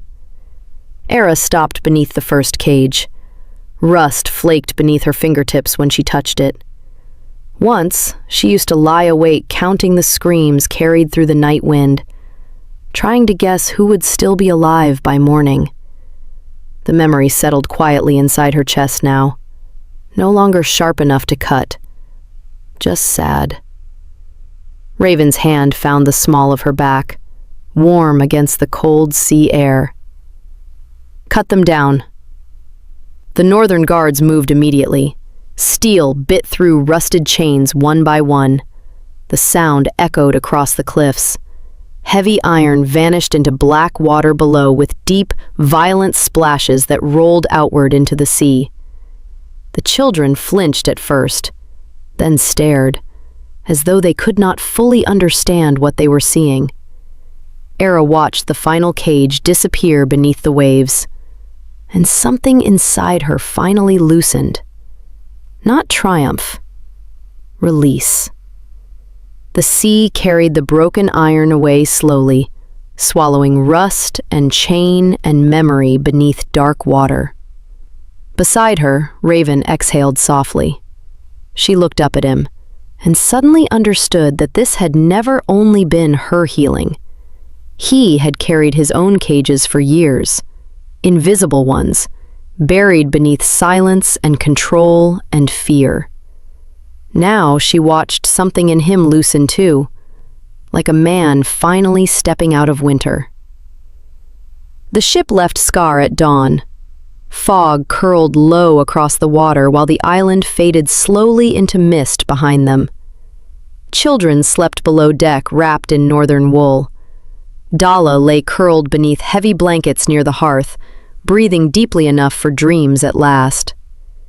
Eira stood alone at the bow while cold wind moved through her hair. The sea stretched endlessly around them. Raven joined her quietly sometime after sunrise. His hand settled against her waist. Familiar now. Necessary. For a while, neither of them spoke. Then Eira leaned back slowly against his chest. The warmth of him surrounded her immediately. Steady heartbeat, slow breathing. The quiet certainty of another person remaining close. Once, she had measured life by how long someone could survive without air. Now, with Skar disappearing into fog behind them and Raven's arms wrapped gently around her against the endless northern sea, she finally understood something else. Survival had never been the same thing as living, and for the first time in her life, Eira fell asleep without listening for screams. If this story stayed with you, stay with me a little longer. The Blood Pearl was never truly about magic. It was about two people who survived for so long they forgot life was meant to feel warm. A girl who learned to hold her breath through pain.